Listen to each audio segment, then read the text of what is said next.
Buongiorno a tutti, grazie di essere qui.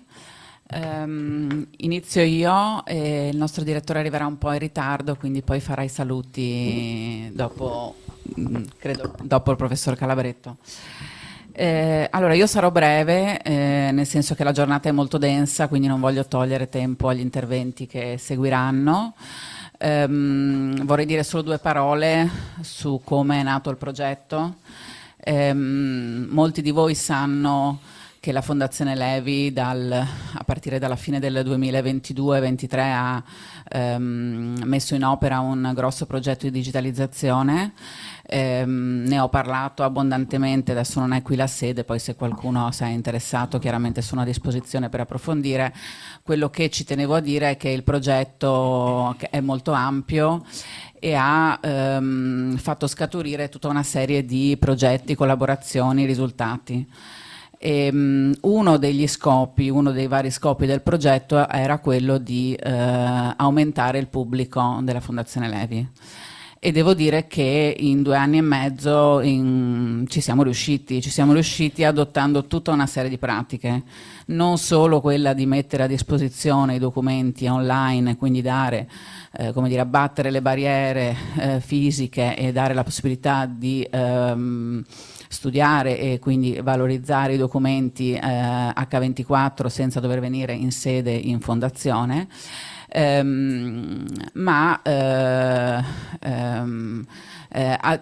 Facendo scaturire tutta una serie di progetti di valorizzazione che hanno portato in questi 2 anni ad avere un effettivo aumento di pubblico che stiamo tra l'altro monitorando anche grazie ad Analytics nell'OPAC Levi Data che abbiamo pubblicato, che devo dire sta dando dei risultati ottimi in quantità di utenza che lo consulta e anche per quanto riguarda il tempo medio che un utente passa all'interno del nostro database, contando che noi siamo una fondazione molto specialistica che interessa a un ambito, come dire, settario della musicologia e della musica. E quindi ecco, non ci aspettavamo tutto questo. Siamo riusciti anche ad avere delle convenzioni nuove e in particolare ne abbiamo stipulate 8 nel giro di un paio d'anni, proprio perché tanti sono i progetti che sono partiti, tante le istituzioni e le università che hanno avuto voglia di collaborare con la Fondazione Levi. Questo è un progetto che diversamente ha comunque concorso a un aumento di pubblico e lo ha fatto in un modo secondo me virtuoso e innovativo. Perché? Perché i documenti che sono stati presi in esame e poi i responsabili del progetto e i ragazzi e gli assegnisti ci racconteranno cosa hanno fatto quest'anno. I documenti che no, non vedete più, sono appunto quelli anche le copertine dei nostri spartiti. Stiamo parlando in particolare della collocazione Levi A, che raccoglie spartiti e partiture, ma spartiti per canto pianoforte, che Ugo e Olga Levi usavano suonare nei loro salotti musicali. Questa documentazione, che va dalla fine dell'Ottocento ai gli anni 30 del Novecento, qualcosa anche di più moderno, sono sempre stati studiati dal punto di vista del loro contenuto, quindi la musica che hanno all'interno. E in questo caso per la prima volta invece sono stati presi per il loro contenitore, quindi le copertine, la grafica, le illustrazioni di, tra l'altro, illustratori, disegnatori d'epoca famosi, e quindi per la prima volta questa documentazione è apparsa di interesse in un altro ambito disciplinare rispetto a quello che è l'utenza della fondazione. Questo è interessante perché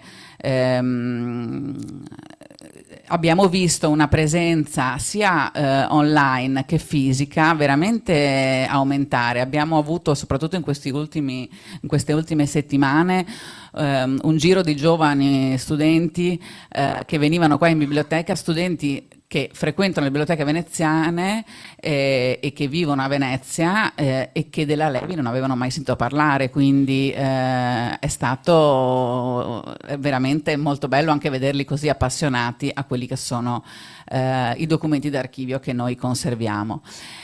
E quindi grazie a questo progetto, di cui appunto vi racconteranno poi i responsabili, poi siamo riusciti ad avere un effettivo aumento di interesse e di pubblico diverso a quello a cui eravamo abituati. Ecco.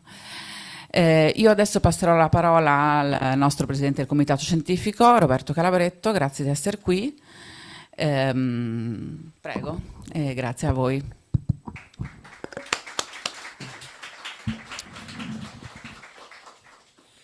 Buongiorno a tutti, porto anche i saluti della Fondazione Levi nella mia veste di comitato scientifico per questa giornata di studi. Il titolo di questo mio intervento è un titolo un po' strano, non lo chiarisco subito all'inizio, ma cammin facendo, perché cercherò di far capire cosa sono questi effemera e che importanza hanno, soprattutto nell'ambito della storia della musica. E riallacciandomi a quello che diceva Giulia adesso, tenterò anche una scommessa forse ardita, cioè nel senso che molte volte il contenitore e il contenuto non sono così separati, ma possono anche offrire delle informazioni reciproche e il contenitore è in sintonia con quanto il contenuto propone, forse lo aiuta anche a capire meglio. Questa è un po' la sfida di questo mio caso di studio. Da anni io mi occupo di musica per film, è un po' il settore privilegiato della mia ricerca musicologica, e quindi il mio caso di studio verterà attorno a delle, chiamiamole così, partiturine, le chiamerei in questa maniera, che sono anche, alcune sono conservate anche qui in Fondazione Levi. Questo è un po' il formato più grande, ce ne sono di diverse entità. Eccolo, aiuto, facciamo danni. Eccolo qua, ecco, questi sono un po' gli oggetti di cui mi occuperò, di cui vorrei appunto dirvi qualcosa, che sono dei materiali che incominciavano a circolare già negli anni del cinema muto, con una sorprendente frequenza. Una mia ricerca al Phonomuseum di Vienna mi ha permesso di vedere dei capolavori, oserei dire, di simili materiali, dove la trama del film muto veniva riproposta all'interno di questi oggetti, intercalata da dei pentagrammi che ricordavano al pubblico i motivi musicali più interessanti che si ascoltavano durante la visione. Il cinema muto quindi si ascoltava, questa è una lezione importantissima che anche appunto questa documentazione ci offre. Sono comunque affiorati con incredibile frequenza negli anni del sonoro, nei primi decenni, quando la musica per film aveva certe caratteristiche. Chiaramente poi sono degli oggetti che sono caduti appunto in disuso. Ma vorrei iniziare questo mio iter ricordando un bellissimo intervento di uno dei più grandi etnomusicologi italiani, Roberto Leidi, quando in quel progetto, ahimè poi non concluso, la storia dell'opera italiana dei primi anni 90, il volume 6 su forme, divulgazione e diffusione appunto della musica operistica, Roberto Leidi esordiva con dei titoli sui paragrafi abbastanza sorprendenti, no? Giuseppe Verdi col minestrone, ad esempio. Cosa c'entra Giuseppe Verdi col minestrone?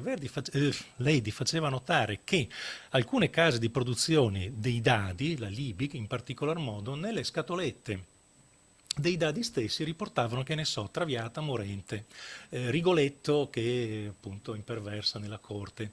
Quindi la cultura operistica passava attraverso questi oggetti apparentemente insignificanti, perché insomma una scatola di dadi è un oggetto d'uso, una volta che li ho esauriti non mi servono, però in realtà Leidi faceva notare benissimo come tutte queste testimonianze che in quei decenni fino agli anni 60 veramente affollavano la vita della società italiana, testimoniavano una cosa abbastanza eloquente, come l'opera fosse radicata nella cultura di massa. Era un oggetto che si poteva fruire a 360 gradi, poi riporta delle immagini gustosissime di carte da gioco, dove invece che avere le tradizionali figure, che ne so, c'era appunto Rigoletto, che è un'immagine che affiora appunto costantemente in questo universo, e quindi ecco questi oggetti che appunto hanno affollato la cultura operistica. L'etnomusicologia da questo punto di vista ovviamente ha fatto sempre dei passi molto, molto interessanti per valorizzare appunto questi materiali che apparentemente sono appunto degli effemera, cioè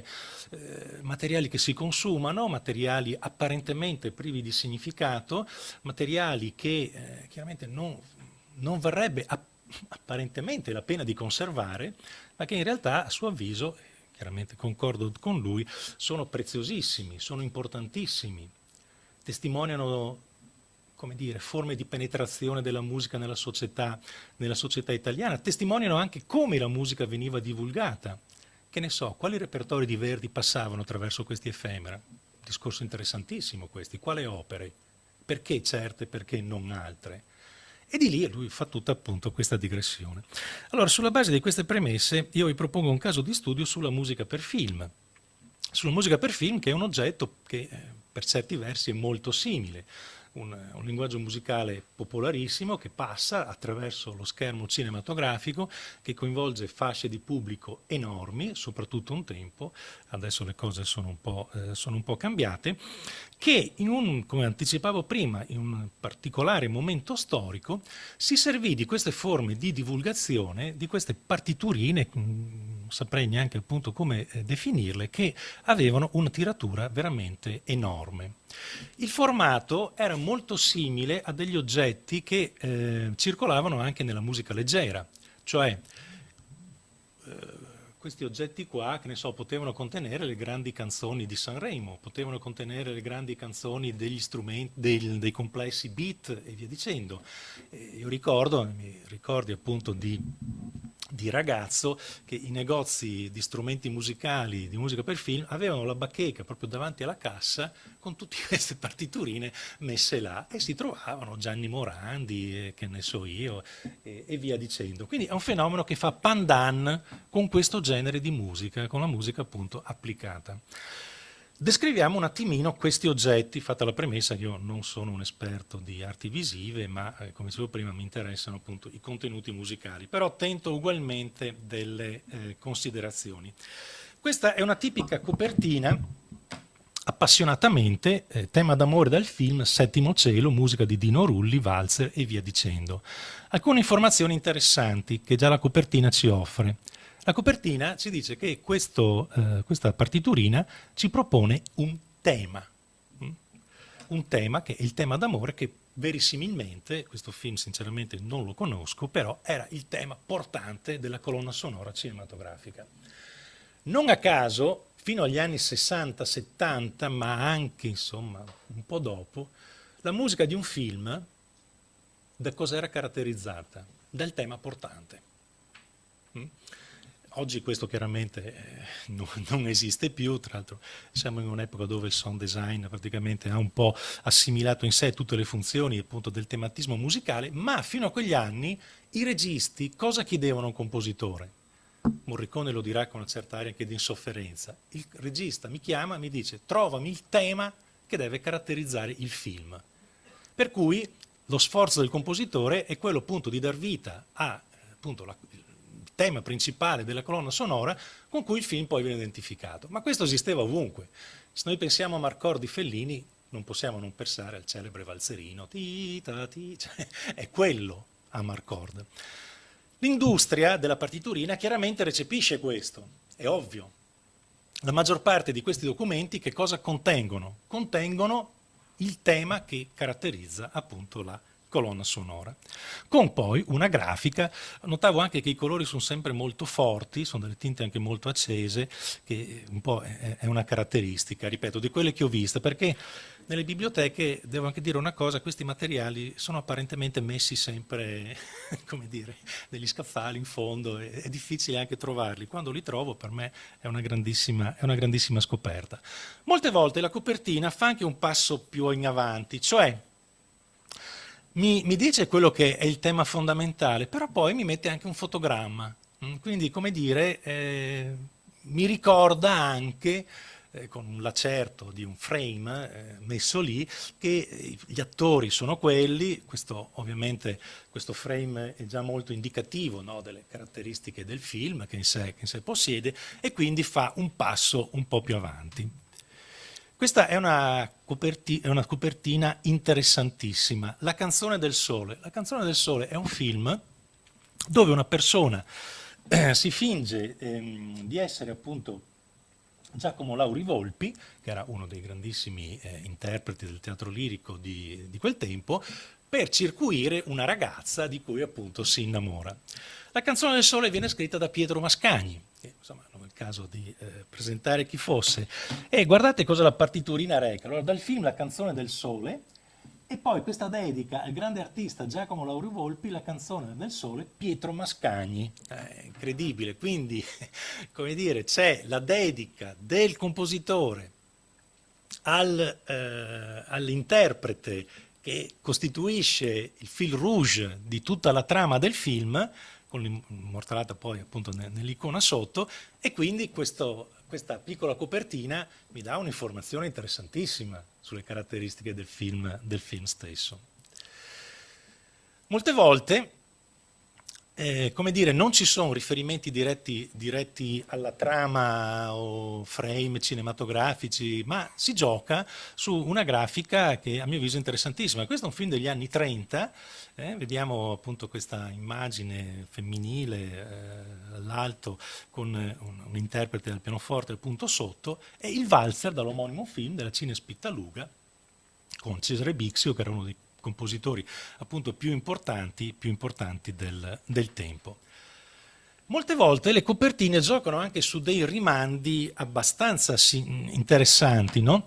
Questo è Max Linder, uno dei grandi nomi del cinema muto, che come dire, si assume la paternità di questo valzer e l'Irresistibile, che fa parte della colonna sonora appunto di un film. Allora qua la copertina mi dà subito l'incipit appunto del tema, mette l'immagine inconfondibile di Max Linder e quindi, come dire, fa una dedica quasi al quadrato, no? Dell'attore che presta questa finzione all'interno del film stesso, entrando appunto nel valzer e l'Irresistibile. Una dedica anche al quadrato è questa. Questo è un one step, e poi vedremo sui contenuti musicali appunto di questi documenti, che non ha nulla a che fare con l'universo di Charlot, però è una dedica che viene fatta da un compositore che entra in un altro film, dedica al celeberrimo attore e regista che presta appunto la sua immagine all'interno di questa partitura. Ecco, qui andando a 100 all'ora, spero di avervi trasmesso l'idea di come dire, studiare, perché queste cose vanno studiate, una copertina di questi materiali che apparentemente potrebbero sembrare, vabbè, così, di secondo conto, in realtà mi dicono delle cose molto interessanti. E ritorno al discorso di Lady, mi dicono delle cose che mi possono essere molto utili per capire delle forme di penetrazione del cinema nel pubblico e attraverso, ovviamente, la musica per film. L'interno era questo. Scusate, la copertina era questa. Vediamo poi gli interni. E qui entro in una collezione che abbiamo qui appunto in Fondazione Levi. Ancora una volta il celebre tema del film Luci la ribalta, eternamente, detto anche Arlecchinata, di Charlie Chaplin. Parole italiane di Ardo. Interessante questo, no? Cioè, la musica viene caricata semanticamente da un testo. Nel film non è mica così. Ma perché allora si fa questo? Perché questa è una fruizione tipicamente domestica, Hausmusik direbbero i tedeschi, adesso non carichiamo un po' troppo questi materiali, però è questo, per cui si interviene poeticamente sulla materia musicale, perché? Perché questo documento deve circuitare all'interno di una fruizione salottiera, come circuitavano le romanze da salotto e via dicendo. Eccolo qua, tempo di valzer lento.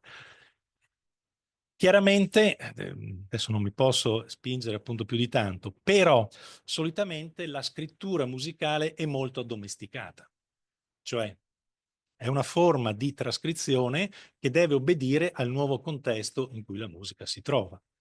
E quindi obbedisce a processi di semplificazione, obbedisce a processi di esaltazione soprattutto del parametro melodico e via dicendo.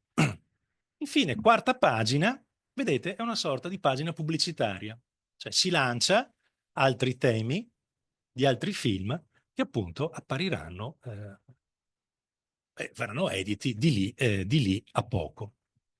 Qua non si può vedere, lo mostro io appunto dal vivo, un ulteriore fenomeno interessante, l'interno. Vedete che come spartiacque, no, delle due pagine, la casa di produzione che cosa mi dice? Mi dice che questo tema, se non so esista un disco, cioè questo brano è stato edito, è stato inciso anche in un'edizione discografica.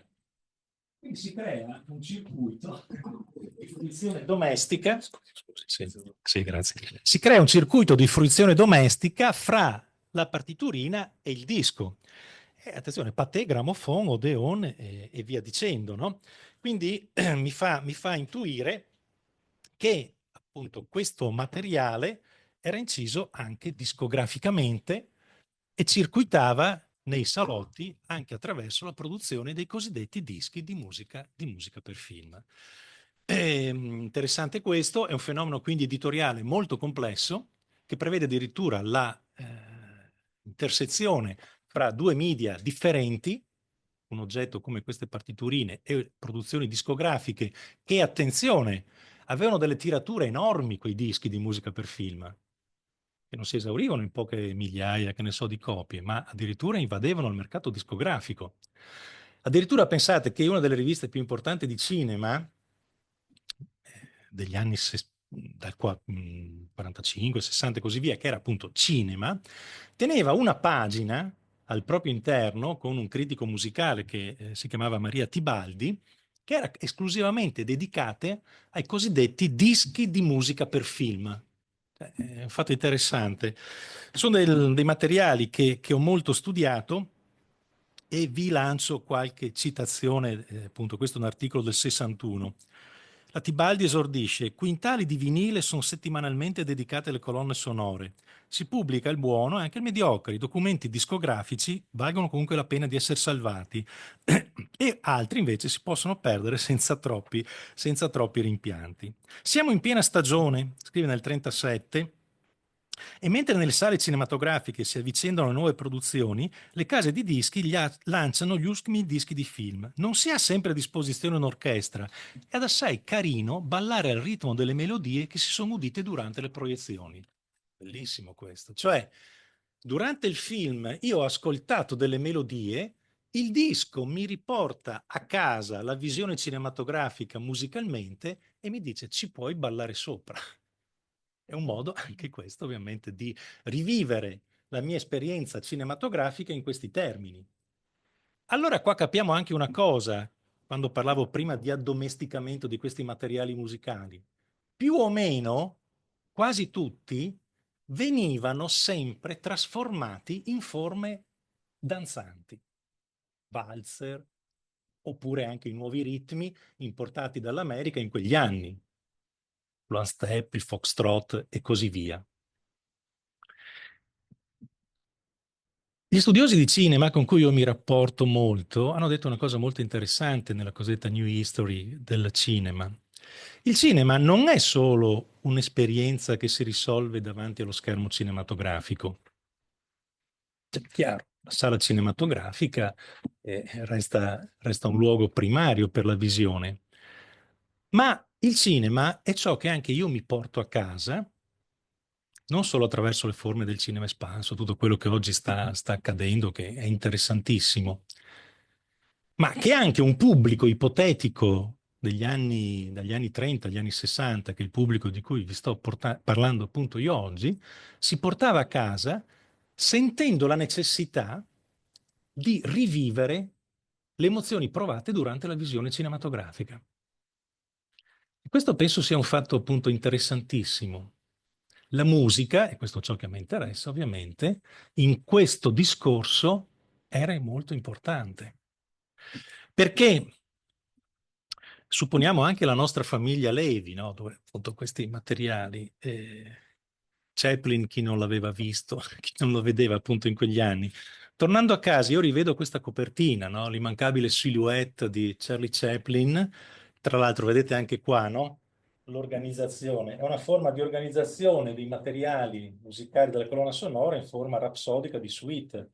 La canzone della sardina, che è quella che appunto attraversa il film, la canzone di primavera e la celeberrima il domatore di Pulci. Organizzazione in forma suite rapsodica per un'esecuzione appunto domestica. Allora io ho visto il film, ho provato delle emozioni, voglio riviverle queste emozioni in un contesto domestico, questo documento diventa molto importante. Diventa importante, se non addirittura fondamentale. Questo mi aiuta appunto a rivivere il film e lo può fare anche attraverso l'ascolto discografico. E non a caso le case di produzione giocano in straordinaria simbiosi per promuovere appunto tutte queste forme di divulgazione. Vabbè, le cose che vorrei dire però sono tantissime, ma forse mi sono anche già bruciato i 10 minuti che erano a disposizione. Da tempo sto studiando appunto questi materiali, quelle slide che vi ho mostrato, le ho trovate a Roma, alla Biblioteca Chiarini del Centro Cinematografico, ma ogni tanto mi capita spesso di girare per biblioteche per scovare appunto queste cose. A me preme dire una cosa, questi materiali vanno tutelati. Noi musicologi siamo ancora in una certa difficoltà nel riuscire a contestualizzarli, che sono dei materiali un po' ibridi tra il cinema e la musica, e anche le forme di conservazione ci pongono appunto diversi problemi, però ripeto, questo come dicevo prima, riprendendo le parole di Giulia, il contenitore e contenuto in questi materiali si stringono la mano simbioticamente, sono importantissimi per capire le forme di divulgazione del cinema e della musica in un trentennio della società italiana. Grazie. Ecco, passiamo la parola al nostro direttore Giorgio Busetto. Grazie. Ecco, io chiedo scusa per il ritardo, ma avevo un problema di ordine medico. Sono, credo, attualmente il più vecchio servitore di Ugo e Olga Levi e quindi l'età porta con sé una certa quantità di magagne. Devo portare il saluto del nostro presidente, il dottor Davide Croff, che ancora una volta è trattenuto lontano da altri impegni. E dovrei dire due parole di introduzione. Allora, intanto io vorrei ringraziare Fiorella Bulegato e l'Università IUAV di Venezia, una università particolarmente importante, particolarmente cara a noi per quello che è riuscita a produrre in anni lontani, ma che sta continuando a produrre tutta quanta una serie di cose molto interessanti. Io vorrei anche congratularmi con Fiorella per il concorso che ha vinto, diventando adesso professore di prima fascia. E quindi questa la considero una cosa importante e utile anche per noi, dato il peso della gerarchia in ambito accademico e data la speranza di poter continuare questa collaborazione che si è rivelata molto fruttifera. Molto di più di quanto io non immaginassi. Una parola di ringraziamento vorrei rivolgere a Giulia Clera per avere ideato il progetto di digitalizzazione e per averlo non solo realizzato, ma anche seguito con assoluta costanza. E naturalmente un ringraziamento per me va a tutto quanto lo staff della Fondazione. E quello che ha generato questo progetto è stata sostanzialmente una considerazione di ordine economico, nel senso che noi abbiamo un impianto che costa decine di milioni di euro fra struttura della sede, che pur essendo patrimonio strumentale genera anche assai importanti redditi, in quanto siamo riusciti ad affittare tutta quanta una serie di spazi e attualmente questo palazzo, inalienabile per statuto, perché una delle finalità fissate nei testamenti e poi inverate nello statuto che Ugo ha disegnato nel lontano 62, è quella di mantenere questo palazzo che era stato comprato dal nonno di Ugo per il papà di Ugo quando questo si è sposato ed è il palazzo in cui Ugo è nato ed è morto e in cui ha passato tutta la vita, tolta la parentesi della fuga nel 44-45 per sottrarsi e per sottrarre la consorte Olga alla persecuzione nazifascista. E, dunque, l'investimento patrimoniale che è stato fatto sulla struttura e sulle dotazioni è un investimento particolarmente importante. A questo investimento non corrispondeva una adeguata fruizione. C'erano molte ragioni per questo. Una è la natura specialistica della biblioteca musicale, una è la crisi strutturale che le biblioteche stanno attraversando ormai da decenni. Una è l'orario di servizio che si conclude alle 16:30 del venerdì e che quindi poco coincide con quelli che sono gli orari di lavoro dei ricercatori.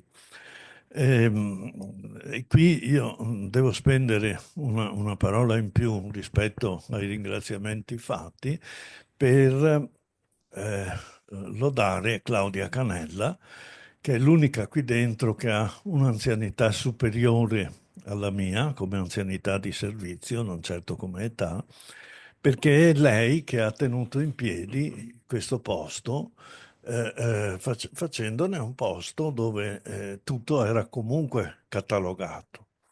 Poi, cosa è successo? Che negli ultimi anni gli archivi affluiti sono aumentati enormemente di numero e quindi non è stato più possibile fare fronte a un'ordinata inventariazione e catalogazione. E tuttavia, in questa situazione, che tra l'altro Giulia Clera conosce molto bene perché per molti anni lei ha lavorato da freelance proprio alla catalogazione dei fondi. Allora, in questa situazione, la prospettiva della digitalizzazione, come mi era stata indicata da Giulia Clera, mi appariva come la prospettiva enormemente più interessante di modificare strutturalmente il servizio e di modificare strutturalmente l'utenza. Questo ovviamente se si riesce a digitalizzare i fondi e a metterli nel circuito. Ma qui è avvenuta un'altra cosa, grazie appunto alle università veneziane, allo UOV, che ha destinato 3 borsisti, purtroppo solo annuali, a questa vicenda, e Ca' Foscari che ne ha destinato uno, altrettanto purtroppo solo annuale.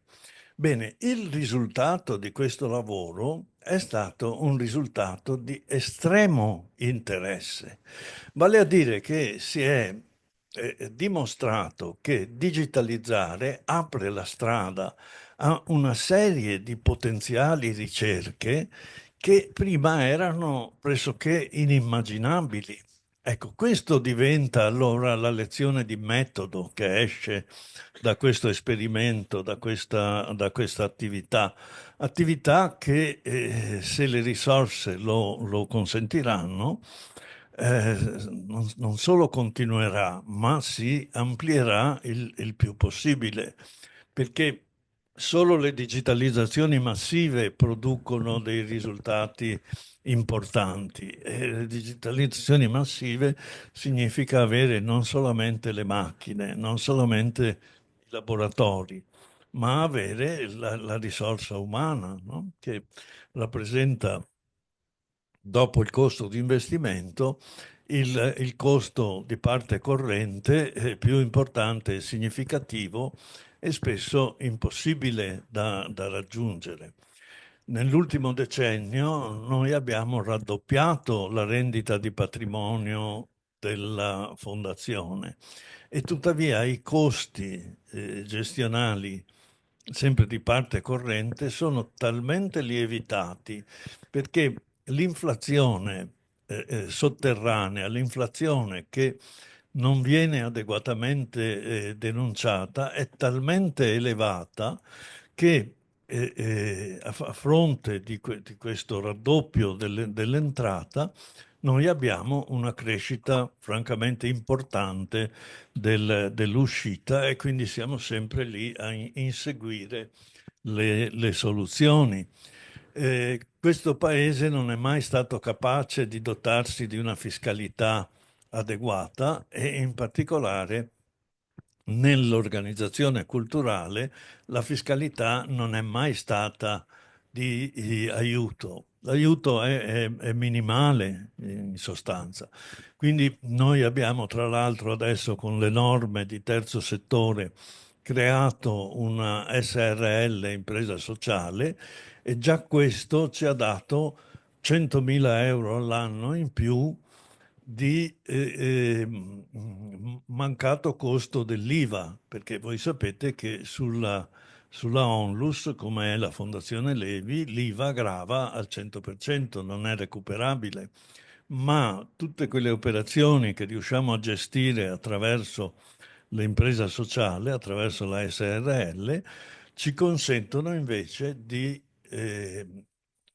produrre il recupero di IVA e anche questa è diventata una posta significativa nel nostro bilancio, ma siamo ancora molto lontani dall'avere quelle risorse che ci consentano di sviluppare in maniera adeguata quello che abbiamo visto con questi primi passaggi essere particolarmente interessante, importante e utile. Allora, buongiorno a tutti e tutte, grazie intanto a Giorgio Busetto, Giulia Clera, tutte le persone dello staff di Fondazione Lebi che hanno contribuito alla buona riuscita del progetto di ricerca, che ora andiamo brevemente a presentare. Il titolo è il progetto Patrimoni culturali invisibili, valorizzare le nuove competenze digitali, ed è un progetto che è un'iniziativa che nasce nell'ambito del programma PR Veneto FSE 2021-2027, con l'obiettivo di promuovere lo sviluppo di nuove competenze digitali nel campo della cultura attraverso la ricerca e il dialogo tra università, imprese e istituzioni culturali. È un progetto interateneo, come è già stato detto, coinvolge quindi l'Università UF di Venezia e l'Università Ca' Foscari Venezia, si colloca appunto all'interno di una traiettoria di sviluppo dedicata alla valorizzazione del sistema culturale e creativo regionale. È un progetto finanziato chiaramente dalla Regione Veneto con un importo insomma di poco superiore ai 100.000 euro e è un progetto che nasce da un caso studio specifico che è appunto quello del fondo Levi A, quindi una raccolta di spartiti musicali che quando abbiamo scritto il progetto, ormai ancora nella seconda metà del 2023, ci ha colpito perché effettivamente si presenta come un materiale multisensoriale, in quanto combina al suo interno le copertine illustrate e la notazione musicale, quindi elementi che parlano in qualche modo codici diversi e richiedono modalità di lettura e di fruizione altrettanto stratificate. Da qui sono nate quattro linee di ricerca che poi si configurano in 4 assegni di ricerca della durata di 12 mesi. È un progetto cominciato a febbraio 2024 e terminerà, perché poi gli assegni sono cominciati in momenti diversi, a settembre del 2025. Quindi appunto 4 linee di ricerca, una prima ve le dico poi brevemente, ve le dico ora brevemente, poi ne parleremo insomma in modo un pochino più approfondito. Il primo riguarda il patrimonio grafico custodito negli archivi musicali, in particolare le copertine, assegnista Paola Abbiati con responsabile scientifico Fiorella Bulegato. Un secondo asse si concentra sugli ambienti immersivi, quindi investigando un po' il ruolo delle tecnologie spaziali e sensoriali per supportare nuove forme di relazione e fruizione con il patrimonio culturale. Assegnista Stefania Deri, responsabile scientifico professor Francesco Bergamo. Terzo asse, l'intelligenza artificiale al servizio degli archivi multisensoriali, con l'assegnista di ricerca Andrea Lancia e il sottoscritto come responsabile, e che esplora in qualche modo il potenziale ruolo dell'intelligenza artificiale nell'organizzazione e restituzione di materiali d'archivio. E infine c'è una quarta linea che affronta la digitalizzazione come processo trasformativo, quindi come occasione per ripensare l'identità dell'archivio e il modo in cui questo si racconta al pubblico, quindi una forma più anche narrativa e partecipativa. È importante anche considerare che questo tipo di progetti per richiesta, insomma, da bando prevedono anche il rapporto con partner aziendali, chiaramente partner da cui siamo partiti a Fondazione Levi, che ci ha fornito i materiali, ma oltre a Fondazione Levi sono sicuramente da ringraziare gli altri partner. C'è Mindware, che è una società che si occupa di sviluppo software di soluzioni digitali avanzate, che lavora molto anche nella valorizzazione digitale di musei e archivi. C'è Studio Visuale, che è uno studio di comunicazione visiva di Venezia, che lavora anch'esso molto in ambito insomma culturale. C'è Tipic, una realtà di Vicenza attiva nell'ambito della strategia di business e del design dei servizi, quindi che combina competenze strategiche di progetto, e come partner di rete il Conservatorio Benedetto Marcello, che ci ha supportato soprattutto per quanto riguarda l'assegno di ricerca di Stefania Deri nel registrare insomma alcuni pezzi provenienti insomma dall'archivio. Obiettivi, insomma, quindi detti molto brevemente, ma ripeto, poi li riguarderemo. Promuovere lo sviluppo di nuove competenze legate alla ricerca e all'innovazione in questo specifico ambito, rendere più accessibili i patrimoni culturali a un pubblico differente, più ampio di fruitori, e provare a capire come la natura multisensoriale di questo tipo di documenti possa essere reinterpretata o fruita in modo diverso attraverso l'applicazione di tecnologie avanzate, quindi intelligenza artificiale o mixed extended reality per i patrimoni culturali. Sì, no. Buongiorno a tutti e a tutte. Allora, quindi di che cosa ci occupiamo e di che cosa ci siamo occupati? Sostanzialmente di 3 grandi ambiti, uno che riguarda il design negli archivi, cioè come il design, l'abbiamo visto prima, e in particolare il design grafico, sia uno degli aspetti con cui si possono guardare un punto di vista diverso per cui guardare questi arguiti, tanto che l'abbiamo definito la parte invisibile generalmente perché meno considerata. Il design per gli archivi, quindi quali sono le tecnologie, in particolare digitali, che possono andare a aumentare tutta una serie di dimensioni che l'archivio invece, no, in qualche modo piatto, ecco, talvolta piatto, ha all'interno di device di vario tipo, e la terza di come la digitalizzazione possa diventare un catalizzatore di innovazione, quindi quel sistema, sui modelli e le strategie che può modificare all'interno delle istituzioni. E quindi, ma rispetto a la giornata di oggi vuole diciamo fare un po' il punto su questo, da un lato attraverso i lavori degli assegnisti che vedremo tra poco, e dall'altro attraverso l'intervento di due interventi di studiosi stamattina, uno dedicato proprio al design negli archivi, e sarà Marco Scotti che ci parlerà proprio di questo aspetto, il design grafico negli archivi, e Alessandra Bosco e Lucilla Calogero sempre dell'Università di Venezia, che invece tratteranno questo tema del tema delle interfacce, del design degli archivi, proprio per, come dicevo, dare a questo una possibilità di fruizione molto ampia e con tutte le dimensioni possibili. E la terza oggi pomeriggio un workshop invece che si focalizzerà invece sul tema della digitalizzazione e dei cambiamenti che può innescare.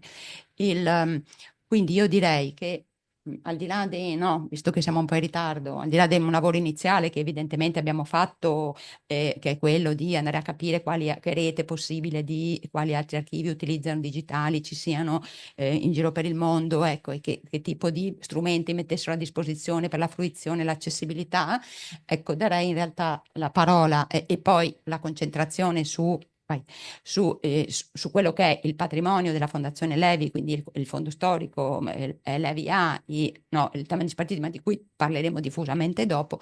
Darei la parola direttamente ai nostri invitate, ecco, in modo tale che ecco, capiamo anche da loro meglio quali sono proprio i temi che questi progetti hanno affrontato. Buongiorno a tutti e tutte. Alessandra Bosco, Lucilla Calogero, grazie per l'invito e grazie anche per questa opportunità di ragionare assieme su tematiche che ci sono molto care e sulle quali stiamo ragionando, studiando, approfondendo, eccetera, da qualche tempo, ormai anni. Da un punto di vista spesso museale, che però ormai ha una dimensione veramente fortemente interrelata e integrata con gli stessi archivi. Oggi appunto la nostra riflessione è ampia, magari alcuni elementi ovviamente li ritroverete e li avete già trovati e ampiamente studiati, ma li citeremo lo stesso proprio per andare a farvi capire quali sono i paletti della nostra ricerca, perché il campo è veramente molto molto ampio, come sapete più che bene. La nostra area di ricerca è proprio il design per la valorizzazione dei patrimoni culturali, in parte appunto poi si articola verso l'exhibit design, l'interior design, in parte, e questo è soprattutto a parte di Lucilla Calogero, si articola verso l'interaction design. Bene, allora, design e beni culturali, un ossimoro?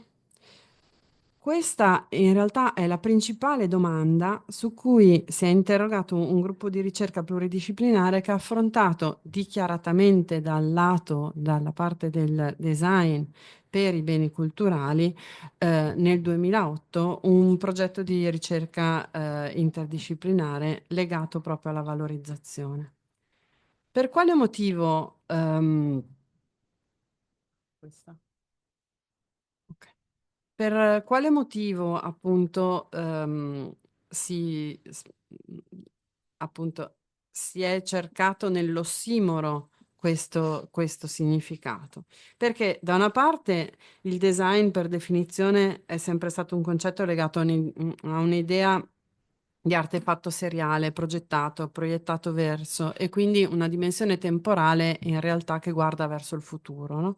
Dall'altra il bene culturale, contrariamente e storicamente, è concetto legato alla tutela, alla conservazione di elementi antichi, espressione di una cultura. E quindi in questo caso il design per i beni culturali appunto aveva sembrato era sembrato presupporre una relazione tra una proiezione da una parte verso il futuro e una conservazione del passato, che queste due consolidate definizioni non stavano contemplando. Questa affermazione in realtà viene già messa in discussione dallo stesso codice dei beni culturali, però, perché se il codice dei beni culturali individua le categorie dei beni culturali nelle cose assoggettate alle disposizioni di tutela, con l'articolo 10, invece all'articolo 6 dichiara invece esplicitamente forme di valorizzazione che superano la tutela in qualche modo e integrano le principali funzioni di conservazione con azioni di comunicazione, con azioni di promozione, finalizzate a promuovere conoscenza e non soltanto i beni materiali, ma la conoscenza, a sviluppare cultura, che dunque estendono la valorizzazione anche al patrimonio immateriale. Il design per i beni culturali riconosce negli stessi beni potenzialità e risorse, no? I beni culturali in che senso vengono letti come risorse dal design? Sono risorse diffuse nel territorio nazionale italiano e quindi sono un'ampia opportunità. Sono centrali nell'economia e nello sviluppo territoriale. Sono rinnovabili, nel senso che il valore del bene si rinnova nel tempo e può essere differentemente interpretato a seconda ovviamente della lettura, della rilettura e del punto di vista di chi lo legge.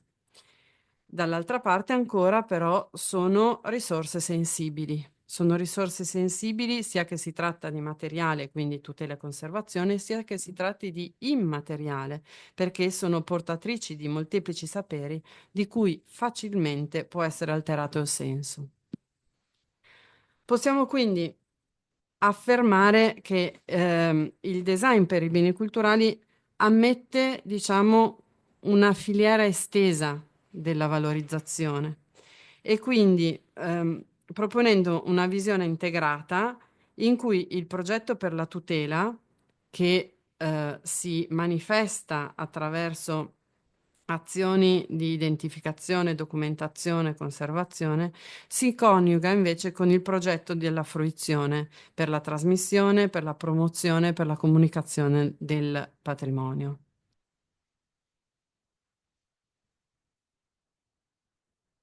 L'obiettivo del progetto comunque è rendere sempre il patrimonio culturale accessibile e condiviso.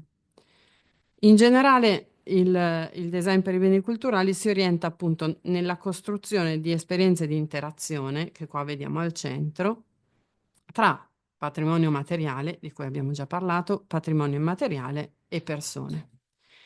In questo contesto, l'integrazione del digitale ha arricchito gli elementi tangibili, patrimonio materiale, con i dati, con le informazioni, con le narrazioni, consentendo l'esperienza di interazione fisica e digitale in grado di facilitare il contatto dei fruitori con la dimensione intangibile e quindi con lo stesso patrimonio immateriale, facendolo emergere.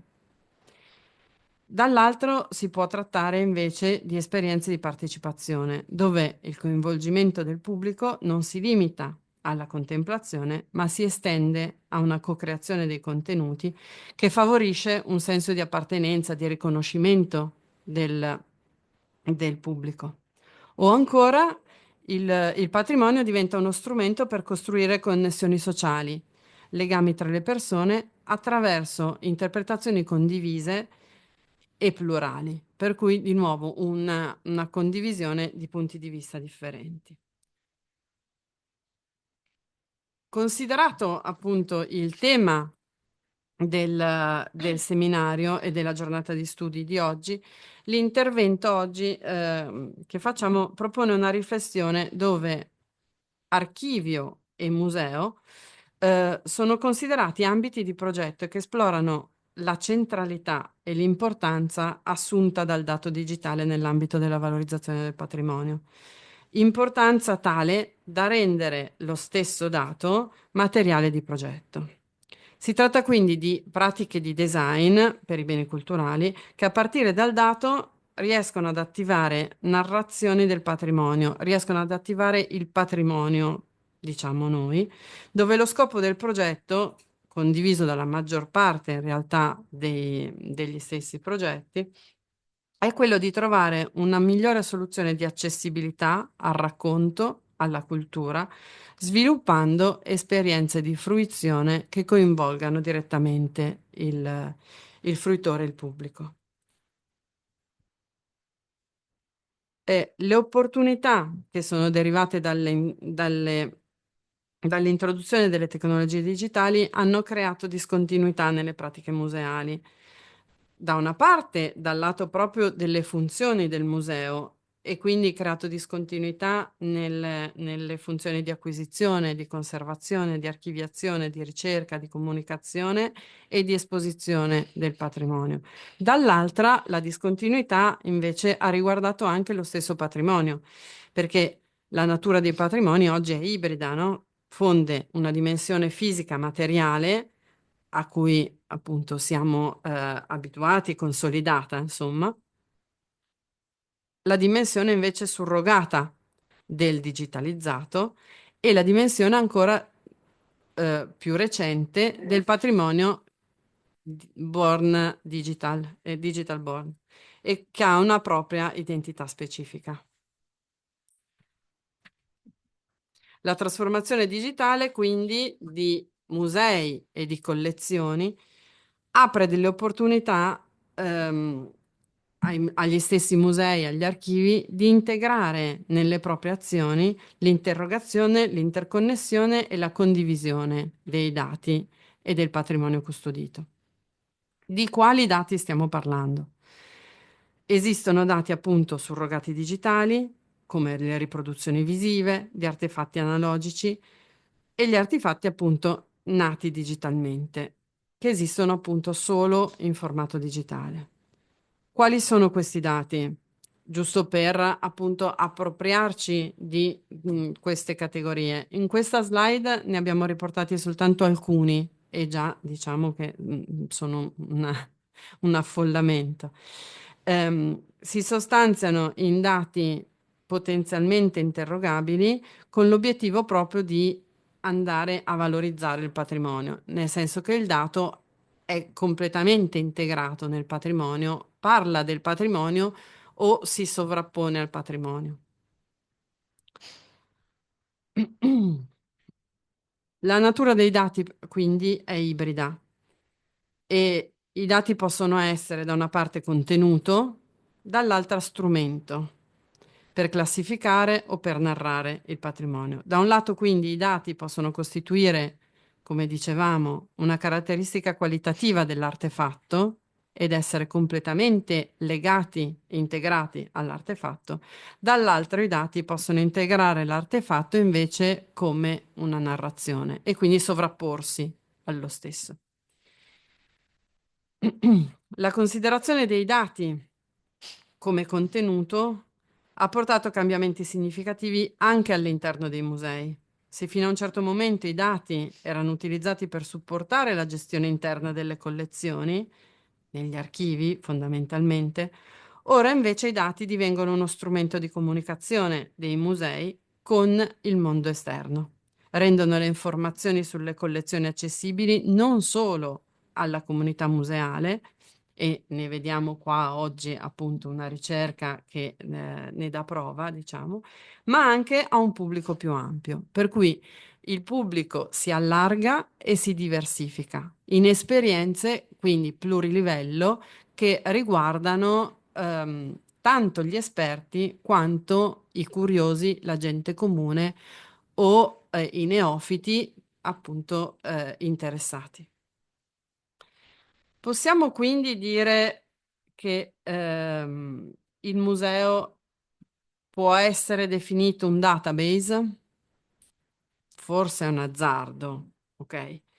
Ma è chiaro però che la dimensione digitale ha modificato veramente profondamente e sta modificando la natura e la struttura del museo.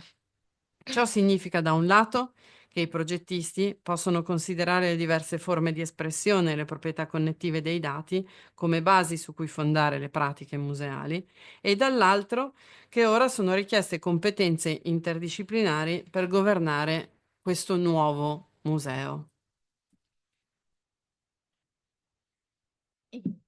Tra gli studiosi che hanno indagato appunto questa relazione tra musei e digitale, Liz Farrelly, non si sente? Sì. Sostiene appunto che la connettività, proprio la connettività ipertestuale, anche favorita appunto dalla digitalizzazione delle opere, rivela appunto il museo digitale proprio come un luogo, anche come un luogo per la produzione di significato. Quindi sulla base di queste considerazioni che considerano appunto i dati e le loro funzioni all'interno dei musei, abbiamo cercato di fare luce su come il design per i beni culturali possa narrare il patrimonio attraverso pratiche basate, fondate sui dati, che si servono dei dati, al fine di arricchire l'esperienza di fruizione sia in loco sia online. E ne vedremo alcuni esempi. La nostra ricerca ha individuato un campo di applicazione che è appunto quello relativo ai musei del design, ai luoghi che conservano patrimoni del design.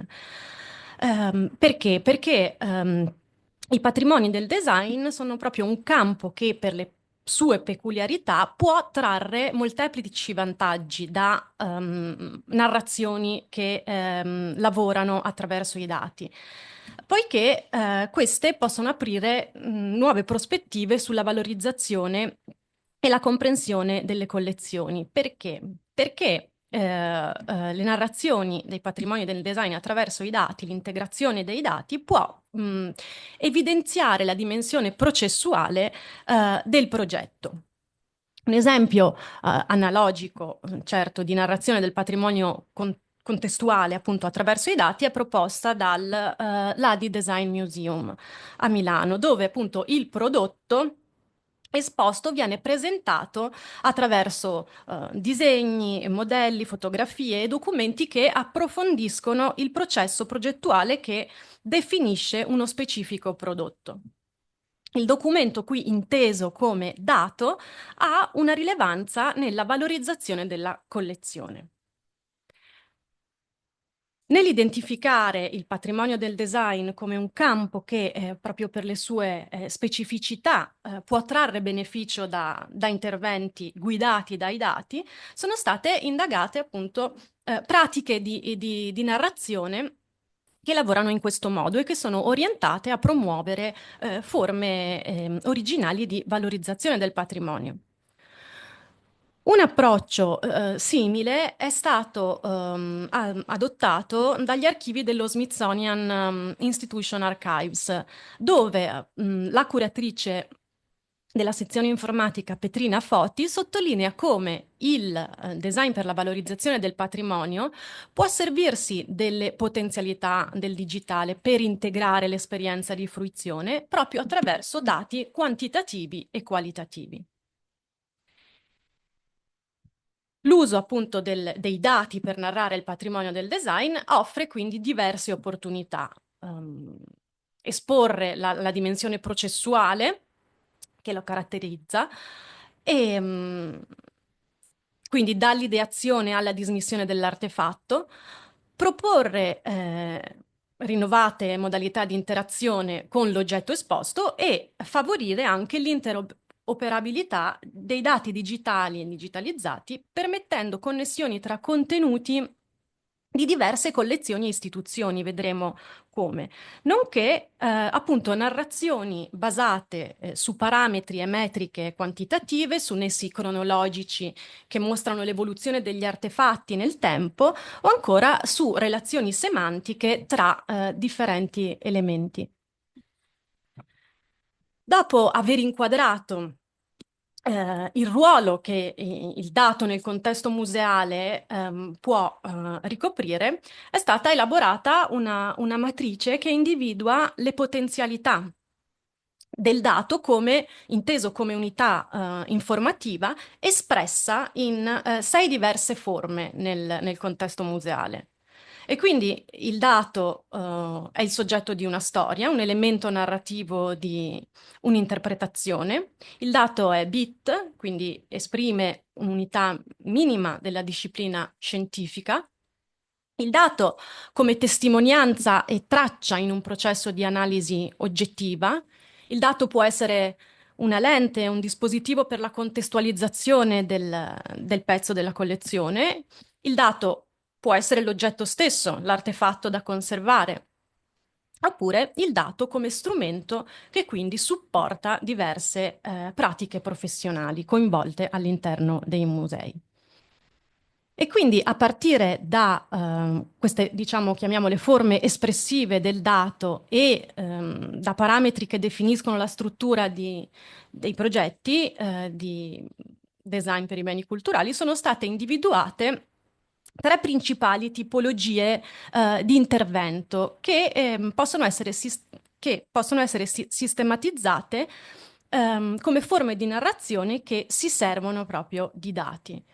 Le vediamo qui indicate sulla slide: datificazione, rappresentazione e narrazione. Queste sono tutte modalità di racconto e che offrono anche modalità di interazione che permettono di rendere il dato, quindi che rendono evidenza di come il dato non sia solo uno strumento di analisi e gestione all'interno del museo, ma anche un elemento narrativo, quindi capace di arricchire l'esperienza di fruizione.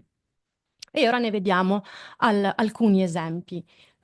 Quindi, laddove abbiamo individuato progetti di datificazione, il designer proprio concorre alla proposta di sistemi di ricerca finalizzati a favorire l'interrogabilità e la fruibilità della collezione. Di particolare interesse è la piattaforma dell'archivio del Cooper-Hewitt Smithsonian Design Museum. Qui infatti la scheda di ciascun artefatto riporta tag tematici che connettono oggetti dei differenti dipartimenti museali, una timeline che rappresenta l'anno di produzione dell'artefatto, l'anno in cui l'artefatto è stato riprodotto fotograficamente, l'anno di acquisizione, le mostre in cui è stato esposto. E poi ogni scheda contiene metadati che indicano appunto la tipologia di oggetto, il produttore, i materiali di cui è composto, il processo produttivo, dati sul processo produttivo di questi oggetti, i donatori, il numero delle immagini disponibili in archivio, il luogo dove l'artefatto è esposto. E in aggiunta, in una sezione finale, altri artefatti dello stesso archivio che sono correlati al pezzo, che sono selezionati dai curatori del museo. Inoltre, appunto, l'utilizzo del framework IIF estende il patrimonio interrogabile a tutti gli oggetti custoditi dalle istituzioni Smithsonian.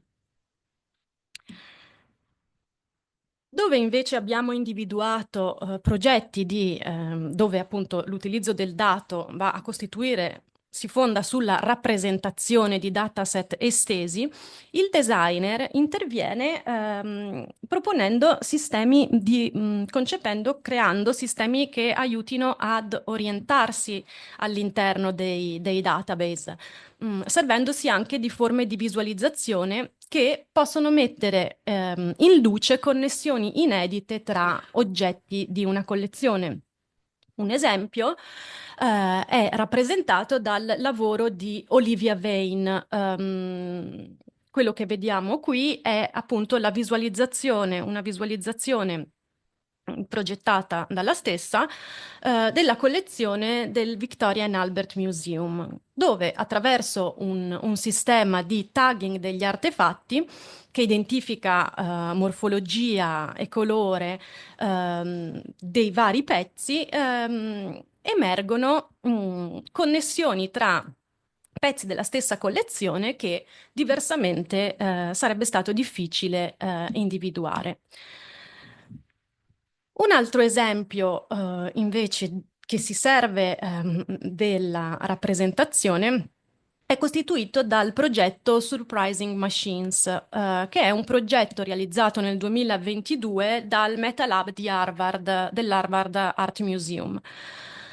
È un esempio dove l'impiego anche di algoritmi consente la rappresentazione d'insieme di oltre 200.000 immagini digitali che vengono mappate e rese fruibili in un'installazione con la quale è possibile interagire proprio fisicamente con l'interfaccia attraverso appunto anche il tracking dei movimenti del corpo del fruitore.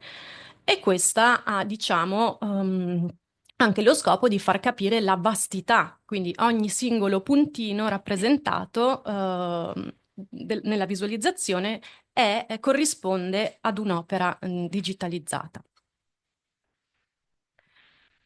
Un altro esempio che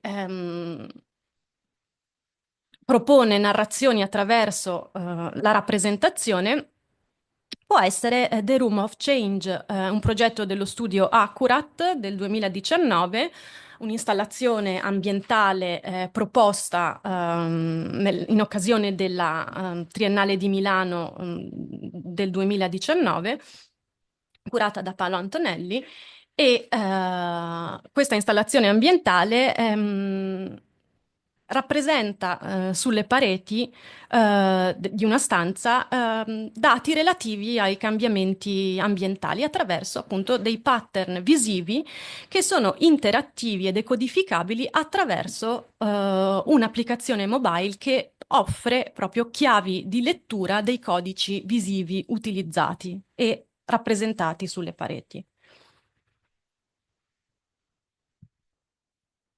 Dove invece abbiamo classificato i progetti sotto il termine di proprio narrazioni, sono progetti dove il designer ha creato sistemi di interpretazione multilivello dei patrimoni, che siano in grado di rendere espliciti i racconti insiti nell'artefatto, di creare esperienze immersive che favoriscano un maggiore coinvolgimento del pubblico, ma anche di favorire con la connessione tra istituzioni e persone e patrimoni. Un esempio di questi può essere rappresentato dalla mostra Talk to Me, curata sempre per il MoMA da Paola Antonelli nel 2011, ma nonostante appunto sia una mostra del 2011, è rappresentativa poiché attraverso l'uso del QR code, e questo fu l'esordio appunto dell'utilizzo di questo dispositivo in un contesto espositivo, il visitatore può accedere a degli approfondimenti relativi all'opera in mostra che riguardano il progettista, altre specifiche del progetto, oltre che anche, in quel caso, ai tweet pubblicati da altri visitatori connessi allo stesso pezzo. In questo caso, appunto, l'esperienza di fruizione di questi patrimoni mette anche in comunicazione visitatori interni ed esterni al museo. Un ulteriore esempio di narrazione è costituito è l'esito di un progetto di ricerca sviluppato sempre dal MetaLab di Harvard sotto la guida di Jeffrey Schnapp ed è finalizzato in questo caso alla restituzione di oggetti tridimensionali all'interno di un catalogo multimediale. Quindi, anche se non collegato direttamente a un'istituzione museale, il progetto può essere un esempio valido di interazione tra persona e artefatti, dove la modellazione tridimensionale diviene il punto di accesso a una libreria di informazioni che comprende documenti e altri commenti degli utenti. Al surrogato digitale, rappresentato tridimensionalmente, sono associate anche proprietà acustiche, attributi dei componenti e dettagli significativi sull'utilizzo degli oggetti. Il portato informativo in questo caso è veicolato attraverso file audio, video e foto.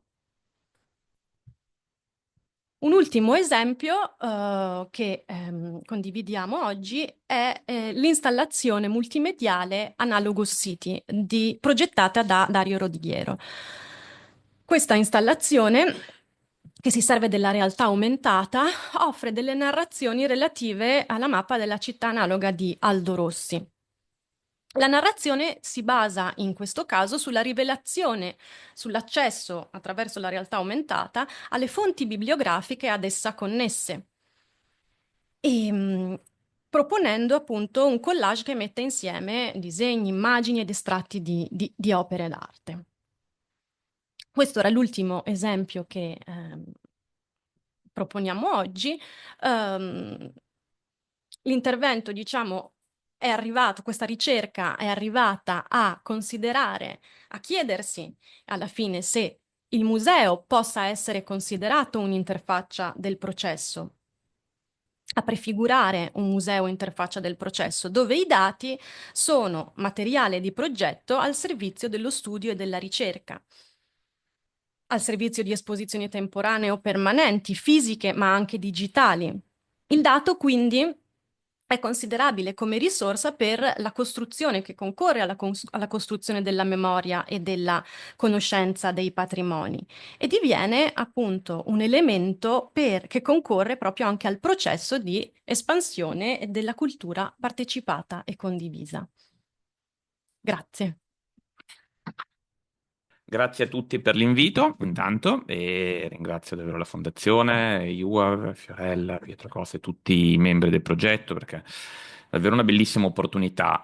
Molto contento, è stato anticipato da Alessandra Bosca e Lucilla, perché hanno preso un approccio che è quasi l'opposto del mio, e penso che possa rendere le cose più stimolanti, nel senso che come formazione io sono uno storico dell'arte e del design, e per questo ho deciso oggi di riflettere su questioni che, piuttosto che restringere il campo, cercano di allargarlo, quantomeno inserire complessità, inteso come elemento di valore, e cercano di riflettere su questioni di metodo, in parte rispetto alla mia esperienza personale, in parte rispetto a un dibattito più ampio.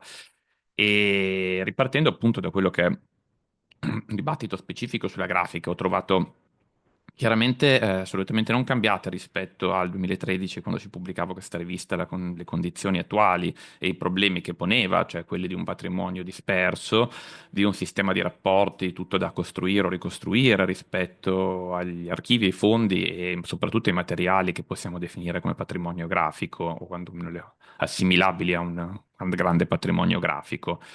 E soprattutto rispetto a quella che viene definita una presenza trasparente, che forse in questi anni, dove chiaramente sono entrate anche questioni legate al digitale, che poi vedremo, ma soprattutto di cui parleranno tanti miei colleghi, hanno creato diversi tipi di opacità, ma certo non hanno risolto questo tipo di problema di una trasparenza del patrimonio grafico, del fatto che rimanga in qualche modo invisibile o funzioni semplicemente da lente, e soprattutto non sia raramente una questione prioritaria la natura stessa o diciamo, la prospettiva rispetto al patrimonio grafico di una storia specifica rispetto agli intenti per cui si preservano questi matrimoni, per cui troviamo spesso il patrimonio grafico preservato all'interno di archivi e fondi e collezioni che hanno finalità molto diverse, eterogenee e complesse.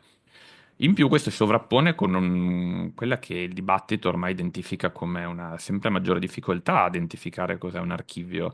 Ho trovato questa immagine che mi sembra molto efficace, è un archivio, quelli che sono gli esiti di un archivio dei volantini, flyer dei rave realizzati a Londra negli anni 90. È un archivio che mette molto in discussione la natura stessa di archivio, nel senso che penso che sappiate cosa sono i rave, erano questioni comunque serate illegali, fondamentalmente di danza, spesso duravano tutta la notte, organizzate in maniera segreta, diffuse in maniera totalmente clandestina e che quindi sfruttavano grafiche autoprodotte, molto simili da un certo punto di vista a quello che succedeva negli anni 70 per manifestazioni o questioni politiche o anche di intrattenimento.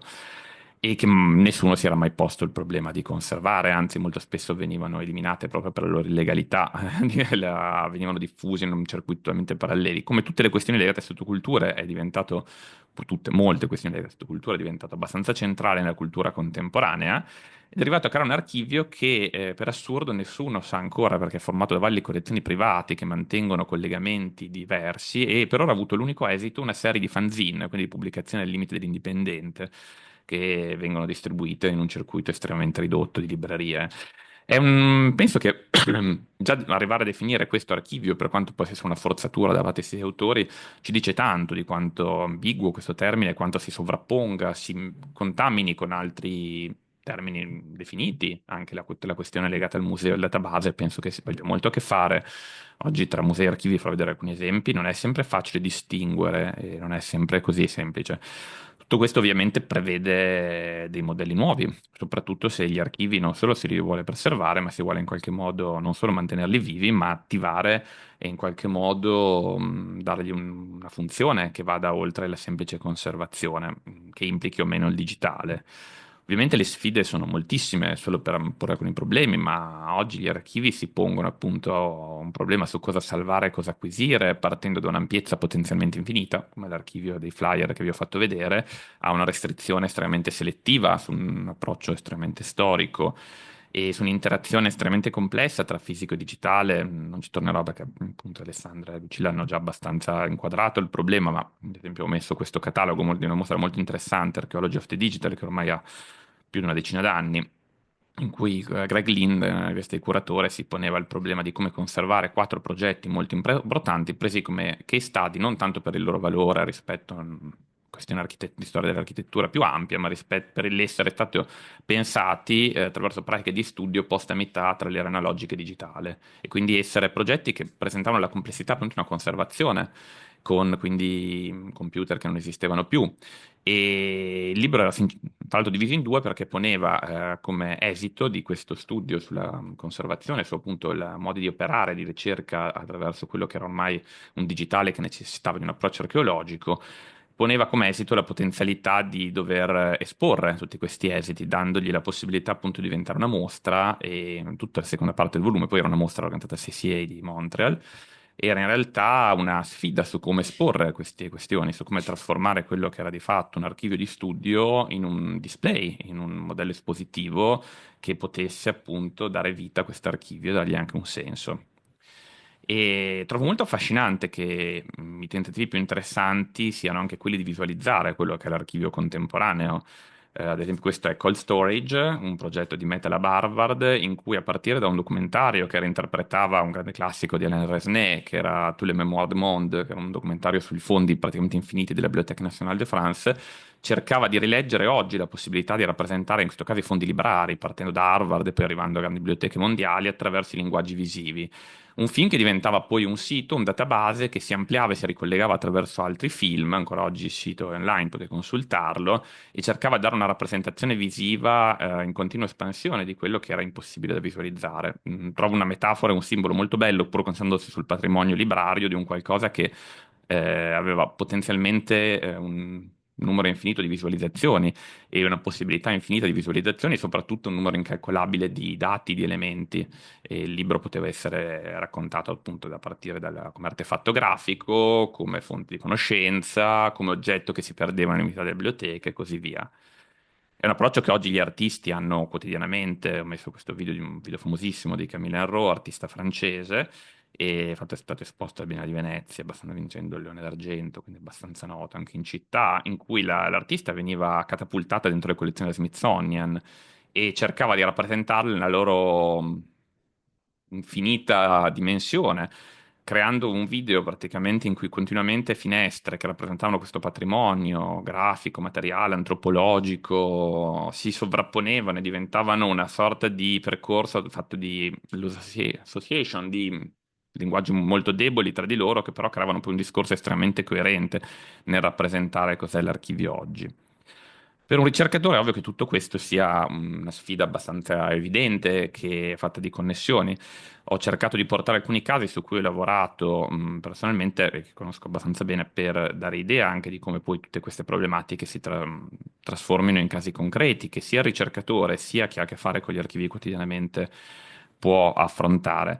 Questo è l'archivio di Ettore Sozzas, designer donato alla Fondazione Cini, che appariva miracolosamente ordinato per generi. Ad esempio, per la sezione grafica il designer si era già preoccupato al momento della creazione dell'archivio, no, come archivio di persona, di definire che cos'era grafica. E quindi apparentemente era un'architettura già data, che è molto frequente negli archivi di persona, che però poneva tantissimi problemi. Materiali, ad esempio, all'interno dell'archivio grafica potevano finire, come in questo caso, materiali progettuali, cioè disegnati da altri, come questa rivista svizzera presa a modello, materiali ritagliati, materiali composti, materiali di cui non si, disegnati per un puro spirito pittorico. In questo caso è una cosa tipica del progettista singolo, ma che chiaramente si può declinare in vari archivi. Materiali che fondamentalmente avevano tantissime dimensioni, assumevano tantissime dimensioni ed era particolarmente difficile creare connessioni. E in questo caso chiaramente il digitale entra in gioco, lo vediamo, ma ci sono tanti tipi di connessioni da ricostruire che solo la ricerca può fare. Questo ad esempio era un'altra cartella aperta che rappresentava anche qua una sorta di gross fatigue di Camille Henrot rispetto a un progetti per la grafica Carpan, un progetto durato diversi anni in cui nella cartella finiva di tutto, dalle litografie prese a modello per ricreare alcune pagine pubblicitarie, dai ritagli di giornale, a delle etichette, a dei materiali puramente tecnici che ci portano dentro, come poi ci si aspetta agli archivi, il processo produttivo, fino a dei veri e propri objet trouvé che venivano conservati semplicemente per un loro valore umano che difficilmente verrà ricostruito. Inoltre, molto spesso negli archivi si trova appunto questo patrimonio opaco della grafica, si trova appunto quasi come una lente trasparente dove meno ci si aspetta. Ad esempio, questa serie di studi di Sozzas per un logo, che è un esercizio poi di pittura calligrafica per la Galleria d'Arte del Naviglio, con cui lui aveva rapporti molteplici, è inserito all'interno di un percorso progettuale che riguardava il rifacimento degli interni della galleria e che con l'artefatto grafico apparentemente non ha nulla a che fare, ma diventa un esercizio in qualche modo correlato. Anche qua sono delle sorte di associazioni molto libere che sta allo storico spesso ricostruire e trovare, poi cercare di indirizzare rispetto a una possibile appunto lettura storico-critica oppure rispetto a una possibile dimensione espositiva, di racconto, di fruibilità sul web e così via. Inoltre, molto spesso le connessioni in tutte queste direzioni vanno ben al di fuori, sempre nel caso dell'archivio Sozzas, ad esempio. Quella che vedete a sinistra era una pagina di bozza pubblicitaria che veniva risolta così all'interno dell'archivio del progettista e con un bozzetto a matita, fatto abbastanza frettolosamente, e che in realtà trova il suo compimento solo in un altro archivio che spetta a noi ricercatori ritrovare, che è l'archivio di Nino Lubioli, che era stato collaboratore effettivamente non dichiarato di questo lavoro e che aveva avuto poi il compito di portare a compimento da un punto di vista tecnico il lavoro, e senza che questo chiaramente fosse indicato nell'archivio, era un gioco di ricostruzioni abbastanza puzzle esterno, e quindi entrambi i manufatti grafici sono assolutamente incompleti l'uno senza l'altro, però si trovano in due archivi che non solo sono distanti, ma sono riferiti, e questo è normale, sono riferiti a due progettisti totalmente differenti. E la complessità dell'archivio, come vedete, rispetto al patrimonio grafico è assolutamente infinito.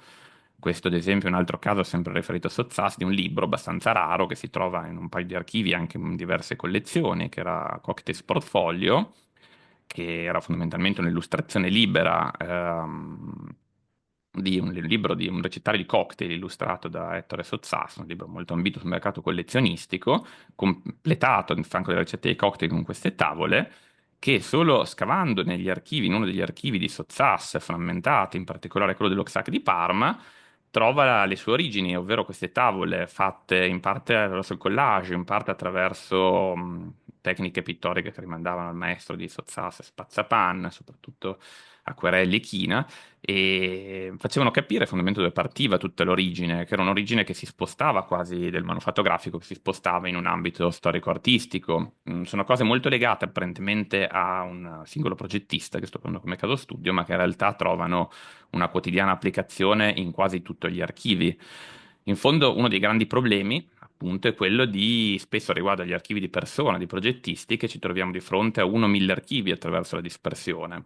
trovo particolare, oltre al caso di Sozzas che vi ho mostrato, è particolarmente affascinante, anche controverso, il caso di Enzo Mari, che ha donato una parte del suo archivio all'Oxac dell'Università di Parma e come fondo selezionato quasi in una sorta di match di box con il curatore Arturo Carlo Quintavalle, quindi un lavoro di selezione a due particolarmente dialettico e che oggi costituisce una parte. E questo, quella di fianco, che invece era il suo studio in Piazzale Baracca, a Milano, che conservava un archivio fatto di, non solo rispetto alla grafica, ma teneva ovviamente un patrimonio grafico sterminato rispetto alla produzione di Enzo Mari, che era classificato, non solo era classificato assolutamente a partire da criteri totalmente personali e non interpretabili senza l'aiuto di Enzo Mari, aveva creato un sistema di codici di libri per leggere e navigare questo suo archivio personale per i suoi colleghi di studio, e quindi già aveva una complessità enorme.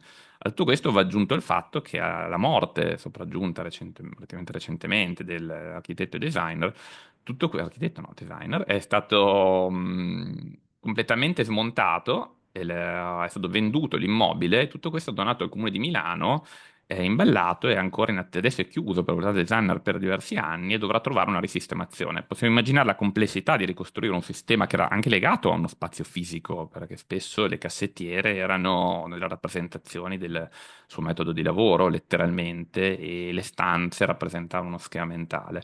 Considerando che poi ci sarà tutta la questione di doverlo integrare con un altro fondo e non solo, probabilmente con tutti i fondi possibili, ad esempio delle aziende con cui i designer lavorano. Questo ad esempio è un museo archivio abbastanza recente, quello di Bitossi, che con l'archivio di Ettore Sozzas ha tantissimi collegamenti e sta lavorando proprio da questo punto di vista, così come con tantissimi designer, quindi una ricostruzione di connessioni scientifiche, digitali o altro che vanno, appunto, questi sono un caso ad esempio da Solarchivio Poltronova, invece simile, di manufatti che da tre archivi diversi compongono un grande quadro, dagli studi per il logotipo realizzati a china manualmente da Ettore Soz, fino a una sorta di libro d'artista realizzata per la sua casa editrice 128 Publishing, fino ai cataloghi di Unimark, di cui Soz spesso arrivava a fare l'art director. Quindi capite la complessità, anche la sovrapposizione di strati rispetto alle fonti del patrimonio grafico. Patrimonio grafico che appunto spesso sono una lente.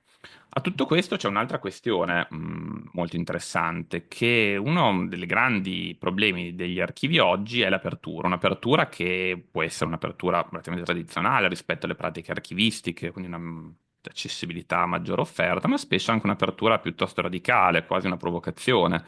Questo era un progetto purtroppo abbastanza in stallo, pensato da Terragni Studio, Terragni Architetti per l'Oxac Università di Parma. L'Oxac è un grandissimo archivio di archivi, fondamentalmente attraverso le discipline, visto di patrimonio universitario, visto attraverso una visione anni 70 in cui tutto veniva messo al pari, dall'opera d'arte fino all'ultimo manufatto progettuale.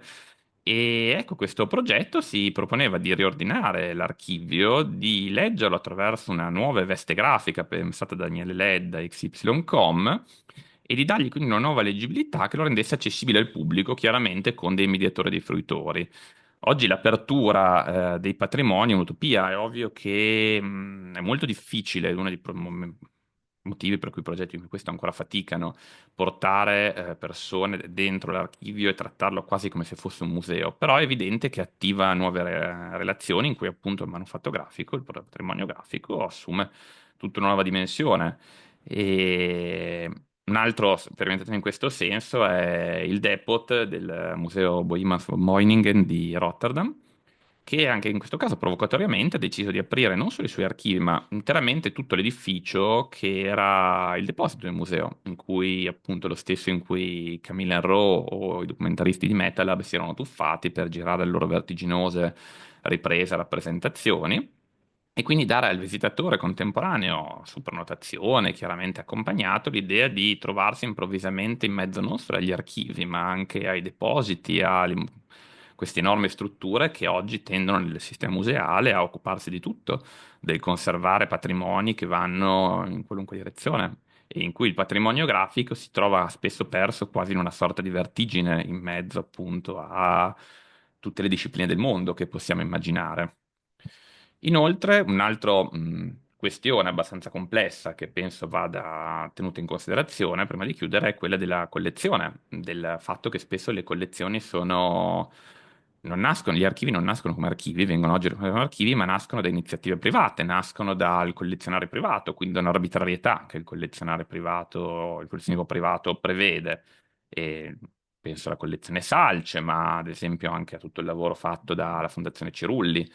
Cirulli è una fondazione di Bologna che, partendo da un collezionismo molto personalizzato, ha creato un enorme archivio, collezione di materiali estremamente eterogenei, in cui il patrimonio grafico sembra comparire. Adesso hanno questa sede espositiva che è curata da Jeffrey Schnapp, nelle esposizioni in cui nascono e si ruotano costantemente dei nuclei dell'archivio in esposizione, e all'interno, fra l'altro, di un edificio di grande importanza per la storia del design, perché è un edificio della Lex Showroom Gavina dei fratelli Castiglioni.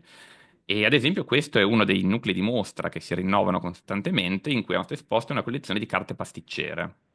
E chiaramente le trovate affiancate ad esempio a grandi artefatti del futurismo, a una collezione ad esempio di interni di negozi antisciavischi e così via. Patrimoni che appunto tendono quasi a creare dei cortocircuiti in maniera abbastanza efficiente e che sembrano contrapporsi con invece una volontà dell'impresa, abbiamo messo alcune idee, di valorizzare quello che è un patrimonio intangibile e trasformarlo in una sorta di ibrido tra museo e galleria, estremamente con una vocazione di mh, comunicazione aziendale. Questa è la mostra ad esempio adesso in corso a Milano, la Galleria Campari, curata da Marta Sironi, su un aspetto specifico che giostra appunto tra collezione fissa e museo per cercare di raccontare storie funzionali del museo. Questa è la collezione Piaggio, rispetto anche al lavoro fatto con Futuro Piaggio, in cui si rilegge il libro futurista come possibilità di trasformarlo in un archivio. E inoltre, l'ultima possibilità, per chiudere, esiste un archivio senza archivista. Questo era l'archivio su cui ho avuto la fortuna di fare tesi di dottorato, che è un archivio dei premi dell'Art Directors Club italiano, in cui i pubblicitari si iscrivevano e, compilando i metadati, iscrivendosi al premio, che era la scheda di iscrizione, creavano loro l'archivio, quindi un archivio fondamentalmente senza l'archivista, che diventa un'estrema provocazione, in cui l'archivista si trova nella posizione di dover o ripensare una struttura data di metadati costruita appunto da chi partecipava a questi premi, da chi li organizzava, oppure da accettarla e in qualche modo cercare di farla combaciare. Oppure di archivi perduti, come la Rinascente, che era completamente perso ed è stato ricostruito attraverso il digitale, ha portato addirittura da una mostra curata da Omar M. Colas in occasione dei 150 anni. Sono tantissime declinazioni, appunto questo è un altro esempio di un archivio autogenerato, quello di Primo Moroni, che diventava un'installazione alla Biennale, in cui il patrimonio grafico veniva venduto come sorta di fanzine per finanziare l'archivio dei centri sociali. La complessità è estrema. Penso che quello più interessante per chiudere è capire come appunto cercare di pensare rispetto alle varie specificità che ho solo accennato in questo breve tempo, e come cercare di attivarlo. Questo era un progetto abbastanza provocatorio, sempre del Metal di Harvard, con cui condivido una passione con i miei colleghi, sono molto fiero, che proponeva il tema del remix, che è una questione abbastanza classica nella musicologia a partire dagli anni 90 e anche nell'arte contemporanea, ovvero si chiedeva cosa succede se a una comunità di utenti selezionata offriamo la possibilità non solo di contribuire, una sorta di wiki come competenze, ma anche di remixarlo, di dargli la possibilità di spostare, cambiare, ridare una forma all'archivio, magari lavorare su archivi appunto che se erano autogenerati o se erano generati sul modello di una persona e che quindi avevano bisogno di nuove prospettive per aprirsi. È una grande sfida, ecco, spero di aver dato buoni spunti di dibattito per la giornata. Grazie mille. Va bene, adesso entriamo nel cuore del progetto e iniziamo con le presentazioni dei lavori che sono stati svolti dagli assegnisti con i loro insegnanti di riferimento. C'è stato un leggero cambio rispetto al programma, quindi adesso Bulegato e Paola Abbiati per il patrimonio grafico degli archivi musicali e Stefania Deri, seguita da Francesco Bergamo per gli ambienti immersivi per la fruizione del patrimonio culturale digitale. Grazie. Allora,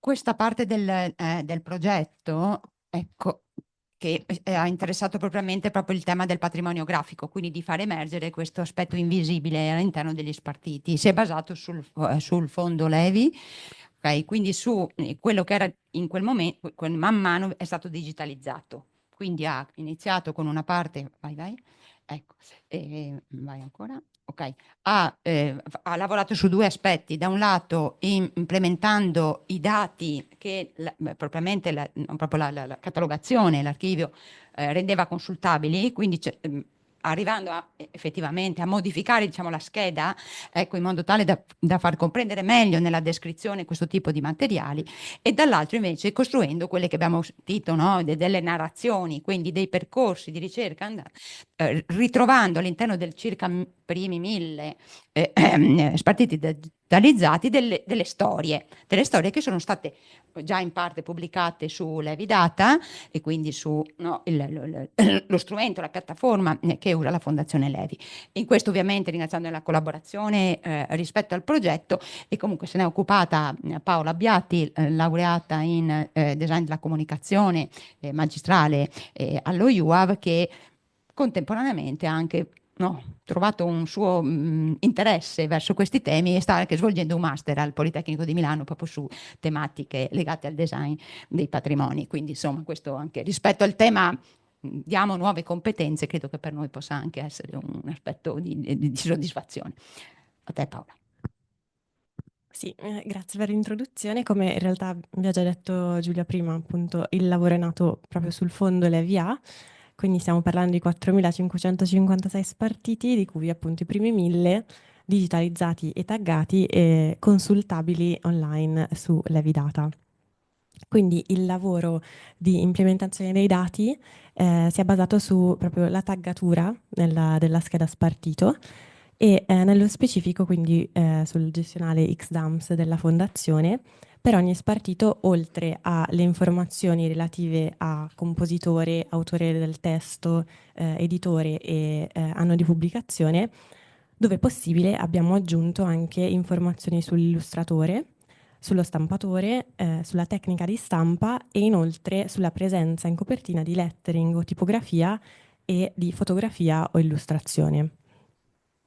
E proprio per questo abbiamo anche aggiunto la possibilità di poter vedere anche le copertine in griglia, così da rendere appunto più evidenti proprio queste taggature aggiunte, soprattutto appunto in riferimento a cosa possiamo vedere in queste copertine. Per quanto riguarda invece la parte appunto di ricostruzione di alcune storie, è stato evidente fin dall'inizio la volontà di rendere chiaro il fatto che appunto questi spartiti, come dicevamo anche stamattina, che spesso rimangono appunto dei patrimoni invisibili dal punto di vista grafico, in realtà sono delle vere e proprie forme d'arte grafica e fanno parte a tutti gli effetti anche del patrimonio della storia della grafica, oltre ovviamente appunto alla storia della musica.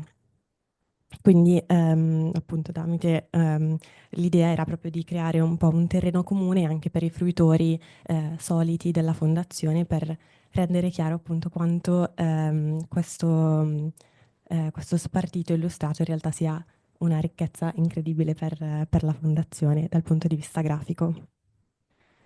Un'altra microstoria che abbiamo cercato di raccontare è quella di Ettore Brocco, che è stato un editore, rivenditore veneziano, ma anche un organizzatore di concerti, un fornitore di strumenti per teatri.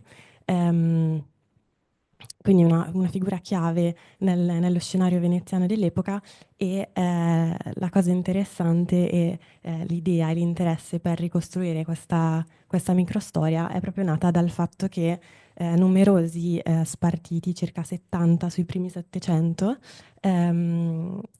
presentano in copertina dei timbri o delle etichette che fanno riferimento proprio a questo negozio. Quindi in qualche modo poi questi spartiti sono arrivati tra le mani della famiglia Levi. Un'altra delle storie che abbiamo cercato di costruire è quella sul rapporto molto proficuo che c'è stato tra l'illustratore Roger De Valerio e l'editore Francis Salabert, che ha dato origine, ha creato numerose copertine che hanno caratterizzato proprio anche l'identità visiva della casa editrice. che ovviamente con chiari riferimenti all'Art Déco sono anche tra le copertine che più saltano all'occhio sfogliando il fondo LVA.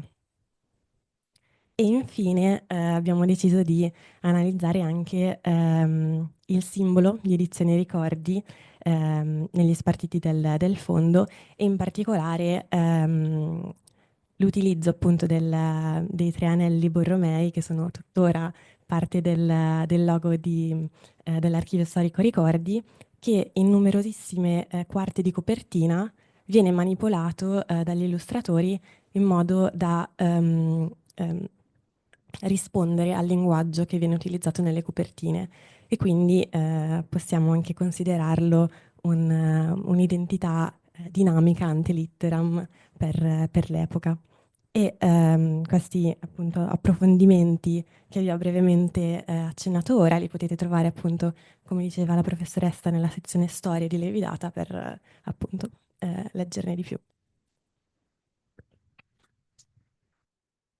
Per quanto riguarda l'assegno Ambienti immersivi per la fruizione del patrimonio culturale digitale, il problema principale che ci ha interessati ha riguardato soprattutto l'interpretazione dell'idea di immersività e di ambienti immersivi, per cui insieme a Stefania Deri e insieme ai responsabili scientifici abbiamo anche un po' esplorato quali fossero le possibilità a partire anche dai materiali a disposizione.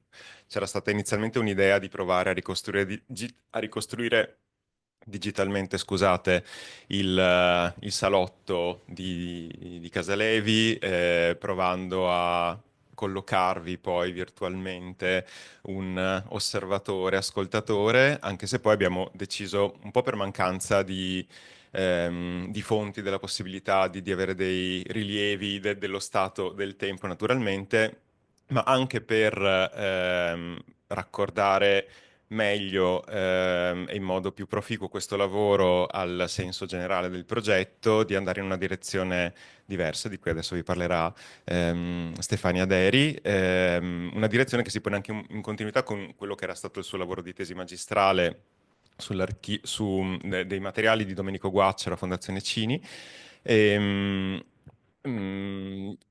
Stefania Deri ha lavorato sul database, di fatto, proponendone anche un'interpretazione grafica, dinamica, di cui parlerà tra poco. E gli aspetti immersivi riguardano soprattutto la possibilità di ascoltare quelle che sono le musiche contenute in questi spartiti. A cui è stata data vita per alcuni casi che sono dei prototipi, anche un po' primitivi se vogliamo, grazie al nostro al partner di rete, cioè il Conservatorio di Musica Benedetto Marcello, e in particolare con il professore Massimiliano Tonelli e la sua classe e uno studente di pianoforte jazz, Lorenzo Trabucco, che si sono prestati ad alcune esecuzioni di alcuni di questi brani. E la classe del professor Tonelli li ha registrati con registrazioni ambisoniche e anche binaurali. L'idea è quella che lo stesso approccio possa essere utilizzato o in questo modo o in altri modi che possono riguardare una forma di spazializzazione per ascoltare in una condizione la più vicina possibile per quanto sia ricostruibile, insomma, nel salotto di Casalevi, quello che si sta esplorando nella parte front-end del database di Fondazione Levi. Però lascio la parola a Stefania Deri, che sicuramente ve lo racconta meglio. Grazie. Allora, sì, quindi come diceva il professor Bergamo, gli obiettivi sono stati quello in generale di arrivare a un'esperienza sensibile che fosse simile a quella del salotto nella prima parte. Quindi il mio lavoro si è diviso in una parte che riguarda il sonoro e una parte che riguarda il visivo tramite le interfacce. Quindi la sfida di restituire l'acustica del salotto nasce dal fatto che era il posto dove con grande probabilità e nella maggior parte dei casi venivano eseguiti gli spartiti del fondo Levi A, che erano in gran parte musica da ballo, comunque musica d'ascolto, e quindi in questo salotto venivano eseguite da Ugo, che era un pianista, un abile lettore. E quindi l'idea era di raccontare l'esecuzione di questi spartiti, e quindi anche l'esperienza d'ascolto che era fatta in un luogo specifico e quindi era condivisa, e oltre a questo queste musiche erano la colonna sonora di altri eventi, di incontri che avvenivano al palazzo, che ha una posizione strategica perché si trova vicino al conservatorio, e quindi alla fine degli eventi raccoglieva gli ospiti, e anche vicino al Teatro La Fenice, e quindi alla fine delle rappresentazioni, delle messe in scena, spesso le persone si raccoglievano anche a casa dei coniugi Levi, e non è più accessibile perché è privato, e quindi l'idea era anche di quello di rendere accessibile uno spazio che non lo è più. E quindi, come diceva il professor Bergamo, ci siamo mossi in uno spettro di realtà estese che vanno dalla realtà aumentata alla realtà virtuale, con il tentativo di restituire questo spazio in realtà virtuale. Senza dilungarci oltre, direi, mi concentrerei sulla parte delle registrazioni binaurali, che è avvenuta grazie alla partnership con il Conservatorio Benedetto Marcello, e quindi sono state registrate in uno spazio che diciamo potrebbe essere simile a quello del salotto, ma che ovviamente ha dei limiti rispetto a questo. Sono state registrate con uno Zilio, un microfono a 19 canali, che quindi riflette le onde sonore sulle pareti e sulle superfici, in modo da restituire l'acustica del posto. E sono stati registrati 3 brani, in particolar modo brani da ballo, di musica jazz, più o meno alla fine del Novecento. Dopodiché sono stati codificati in modo da essere trasmessi nei canali left and right attraverso una serie di plugin, quindi qui si riesce a vedere, si inseriscono dei parametri relativi alle dimensioni della stanza e al punto di vista dell'ascoltatore della fonte sonora, in modo poi da restituire l'acustica del posto in maniera il più possibile fedele. La seconda parte del lavoro, appunto, è stata quella invece rispetto all'aspetto visivo e di restituzione di questa tipologia di archivio, e quindi sfruttare l'aspetto virtuoso della gestione dei dati della Fondazione Levi, che è quello di utilizzare i LOD, i Linked Open Data, e di utilizzare le ontologie che sono ben espresse in forma di grafo in informatica. E quindi per fare questo è stato realizzato un grafo che mette in evidenza le relazioni tra agenti, in particolare per esempio con i venditori. Come diceva Paola, uno degli editori anche dei venditori più influenti che si trovano di più nel fondo Levia è stato Ettore Brocco, e quindi per dare importanza a questo aspetto qui, che era il venditore in particolare, era fondamentale per la diffusione della musica, perché si aveva accesso a questi spartiti soprattutto grazie alla selezione, al lavoro di curatela che facevano questi venditori, in un momento in cui la diffusione per materiale scritto era la principale, se non l'unica fonte di trasmissione della musica, oltre ovviamente le messe in scena. E quindi è stata fatta una raccolta dati, in questo caso manuale, ma che si può implementare grazie a un export. Sono circa 400 spartiti, che sono poi stati esportati in formato CSV e dati in pasto a un programma scritto con Python grazie a una libreria Pyvis. Quindi è stato poi istruito questo programma a collegare una serie di dati, in particolare gli spartiti sono stati poi collegati a editore e venditore nei casi in cui era possibile rintracciarlo, il venditore, e ogni venditore è legato a una città, quindi con una visione d'insieme è possibile collegare i flussi da una città all'altra attraverso l'intermediario del venditore. Ovviamente poi dal punto di vista grafico è stata fatta una scelta di colore, di gerarchie, per facilitare la lettura il quanto più possibile. E adesso vi faccio vedere il prototipo, se riusciamo. Ok, quindi per esempio partendo da Venezia, su questi 400 spartiti, quelli in giallo sono i venditori, ed è possibile attraverso questi ovviamente risalire a tutti gli spartiti, e quindi il pregio di questo tipo di visualizzazione è proprio la visione a colpo d'occhio, che ovviamente per contro può essere dispersiva, ma in realtà può essere utile in una fase di ricerca preventiva in cui si vuole capire su quale agente, su quale ente concentrarsi. Quindi da Venezia è possibile vedere che, per esempio, Ettore Broca ovviamente era uno degli enti con più spartiti, e allo stesso modo si può vedere che Zandiri, per esempio, era sia editore che venditore, e quindi è anche importante evidenziare queste doppie nature che spesso sono frequenti. Ovviamente è possibile ricercare per nome, per città e diciamo partire anche tramite la classica ricerca per parole. Collateralmente a questo progetto è nata una tesi di laurea che ha seguito il professor Costa assieme a me e Andrea Lancia come correlatori, che ha affrontato il tema delle interfacce digitali per gli archivi, prendendo proprio in esempio il fondo LEVIA.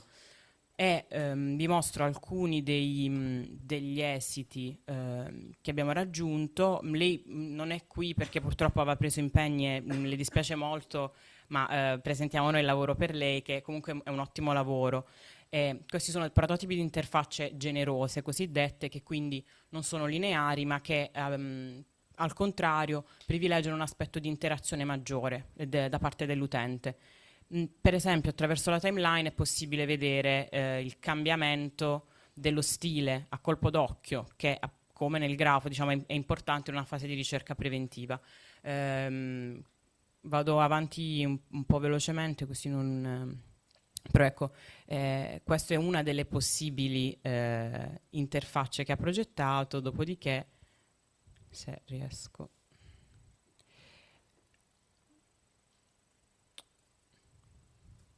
Una delle possibili interfacce è quella playlist, quindi sfruttare il tag del soggetto musicale e della tipologia di genere musicale per creare delle collezioni di brani che rispettano un certo genere musicale. Vado avanti veloce perché mi sa che ho già sforato. Ecco, un altro elemento che può essere interessante è quello della visualizzazione per mappa, secondo rispetto a quello che dicevamo prima, e quindi evidentemente ci sono dei centri che hanno avuto una produzione più florida e a colpo d'occhio è possibile visualizzarli e da qui fare una serie di ragionamenti. Sono inseriti una serie di altri dati relativi al numero di spartiti e anche agli illustratori. E un'ultima visualizzazione, quella delle storie, vabbè, ma soprattutto quella più diciamo diversa è quella del jukebox, in cui è possibile randomicamente selezionare uno spartito e ascoltarne la riproduzione. Questo ovviamente è riferito ad un pubblico non specialistico, ma in ottica di allargare i visitatori dell'archivio. E io avrei finito e passo la parola ad Andrea e al professor Pietro Costa.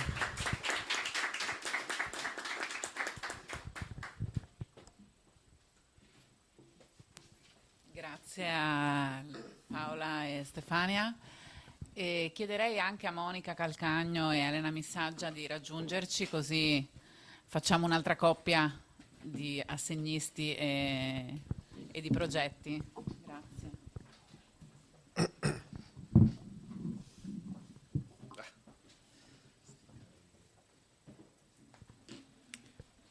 Allora, qui passiamo all'assegno dedicato, come dice il titolo, all'esplorazione del potenziale dell'intelligenza artificiale per la restituzione e l'interpretazione, insomma, di materiali d'archivio.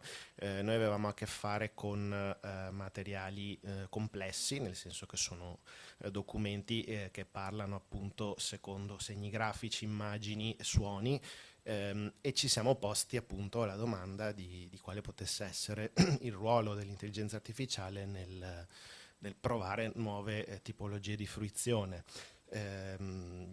chiaramente né io né Andrea Lancia siamo sviluppatori o programmatori, ci siamo entrambi formati in design. Andrea ha finito lo scorso anno la sua magistrale in design della comunicazione, io un po' di anni prima, e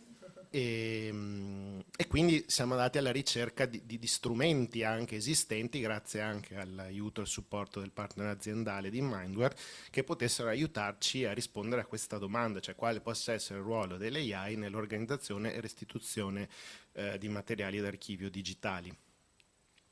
Abbiamo poi diviso in 2 aree di ricerca diciamo, la nostra azione di lavoro, una più dedicata al riconoscimento dei testi in notazione musicale attraverso la Optical Music Recognition per generare file audio digitali in formato MIDI in modo automatico, e l'altra che è più legata all'analisi delle immagini applicata alle copertine degli spartiti. Quindi abbiamo sperimentato l'utilizzo di strumenti AI, nello specifico lo strumento oggi per eccellenza, quindi ChatGPT, per automatizzare il processo di catalogazione degli spartiti, rendendolo sì, non solo più rapido e accurato, ma anche cercando di trovare nuovi spunti per nuove forme di interpretazione di alcuni aspetti visivi.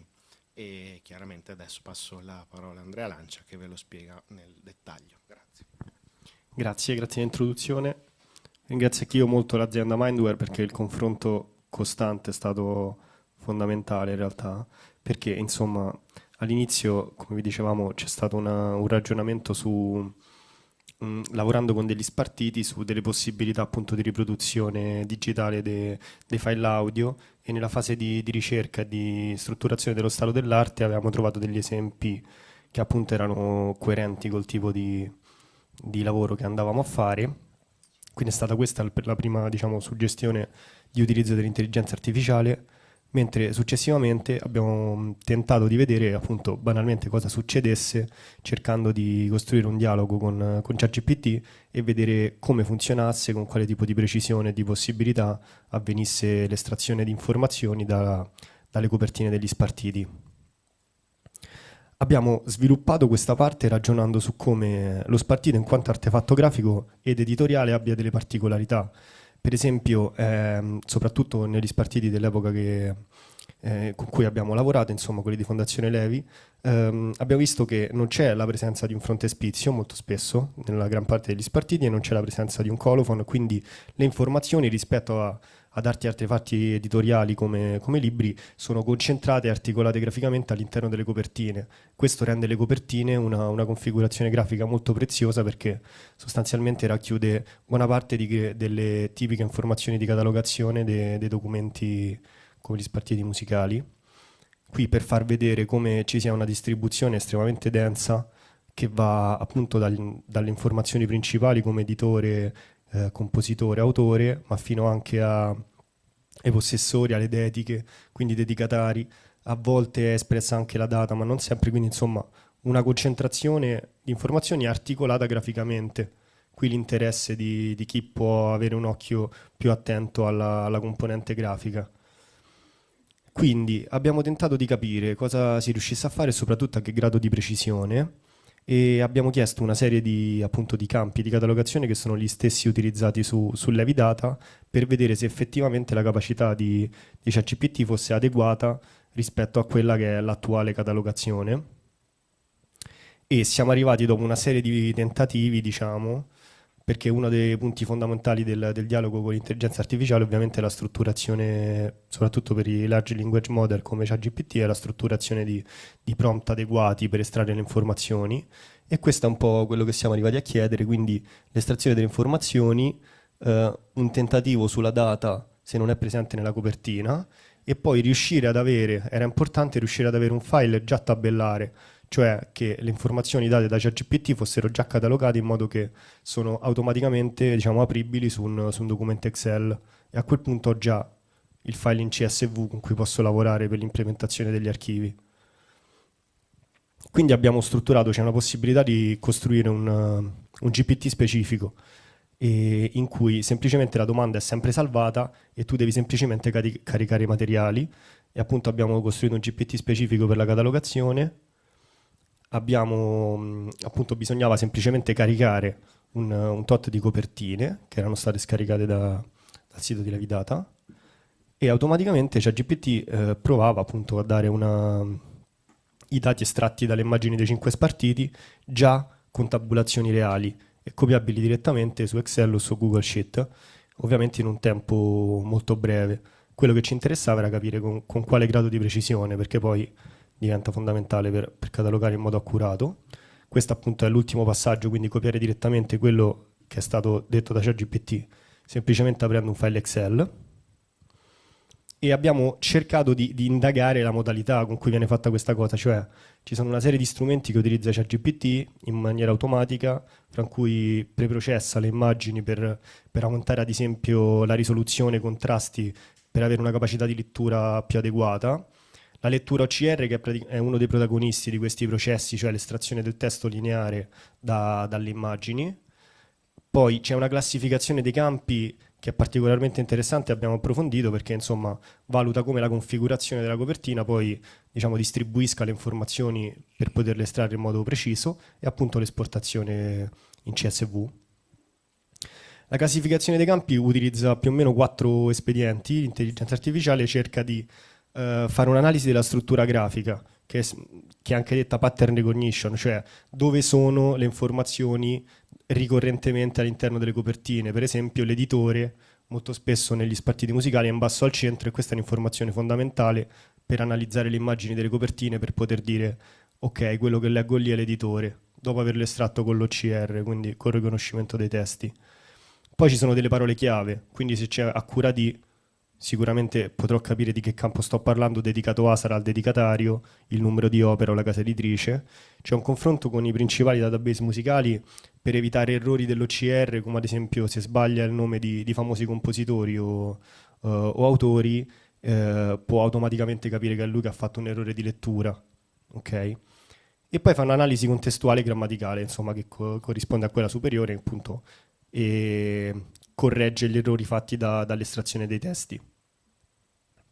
È interessante da storico, designer della grafica, che la distribuzione delle informazioni configurate nella copertina è già un dato di valore per l'estrazione di una catalogazione adeguata. Quindi potrebbero essere, e fra le varie cose su cui stiamo ragionando per continuare, potrebbero essere interessante costruire anche qui una tassonomia di vari tipi di distribuzione delle informazioni in base per esempio al luogo di edizione, al periodo, allo stile, perché poi c'è l'Art Nouveau, ci sono una serie di stili abbastanza riconoscibili, o addirittura all'editore specifico. Abbiamo stabilito degli errori di ChatGPT, perché ovviamente fa degli errori e dipendono da principalmente 3 tipi di errori, che sono di omissione, quindi non viene notato qualcosa, errori di lettura, che viene notato ma per una lettura dell'OCR letto nel modo sbagliato, e poi di fraintendimento, qualcosa che viene notato ma non messo nel campo giusto rispetto a quello chiesto da noi. E questi sono 2 esempi di copertine particolarmente complicate, in cui il testo non lineare è estremamente difficile da leggere, oppure c'è una presenza estrema di informazioni, e questi sono alcuni dei spartiti più critici nel riconoscimento delle informazioni per la catalogazione. Abbiamo lavorato in 3 fasi, quindi aumentando il campione di spartiti e arrivando al GPT specifico, quindi il passaggio dalla fase 1 alla fase 3, che è molto più complessa sostanzialmente. E abbiamo delle prime stime che insomma corrispondono da quello che avevamo visto all'inizio, quindi tendenzialmente su alcuni campi si riesce ad arrivare a un buon grado di precisione, dell'80% all'incirca, che sono quelli che sono tipicamente e sempre espressi in copertina. C'è evidentemente il problema di campi che non appaiono sempre, come la data o come gli autori del testo, che a volte sono sulla prima pagina della partitura, o altre cose che a volte sono manoscritte, come le dediche, o dei timbri che sono rovinati per i possessori, quindi una serie di questioni che dipendono dall'artefatto fisico in sé. E parallelamente, come dicevamo, sempre lavorando sui materiali digitalizzati, si è arrivati a capire attraverso un software di OMR che è Audiveris e MuseScore per la riproduzione, come dalla carta si arriva alla riproduzione digitale. E abbiamo visto che fra le varie questioni c'è molto importante la risoluzione e il grado di usura degli spartiti per tirar fuori le partiture digitali sostanzialmente, e che c'è un intervento concesso all'operatore di sistemazione dello spartito nel momento appunto di creazione del file audio XML, quindi l'intervento di un operatore specializzato che aiuta diciamo, ad arrivare alla conclusione del processo nel modo più adeguato. E è molto interessante perché questa è un po' la conclusione che traiamo da tutto il percorso, cioè nel momento in cui il documento è digitalizzato potenzialmente è leggibile e catalogabile, ma questa cosa dipende in modo molto importante dalla configurazione visiva delle informazioni e dalla distribuzione delle informazioni nel prodotto editoriale.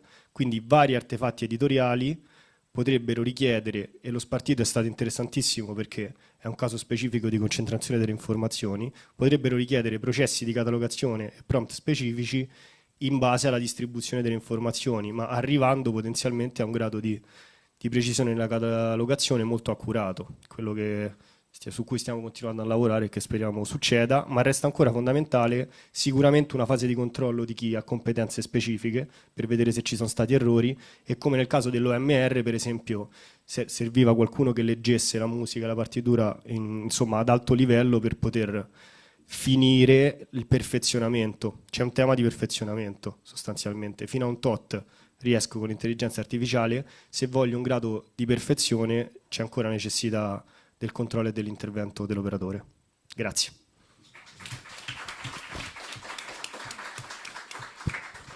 Grazie. Allora, adesso tocca, chiudiamo noi. Bene, innanzitutto voglio ringraziare di nuovo Fiorella per avermi coinvolta in questo progetto. Noi siamo l'ultimo assegno in presentazione oggi e forse con il compito più ambiguo, più complicato dal punto di vista di trovare delle risposte per la fondazione, nel senso che in quanto Venice School of Management Ca' Foscari, in qualche modo io portavo dentro il tema del valore economico, della valorizzazione economica di questo progetto.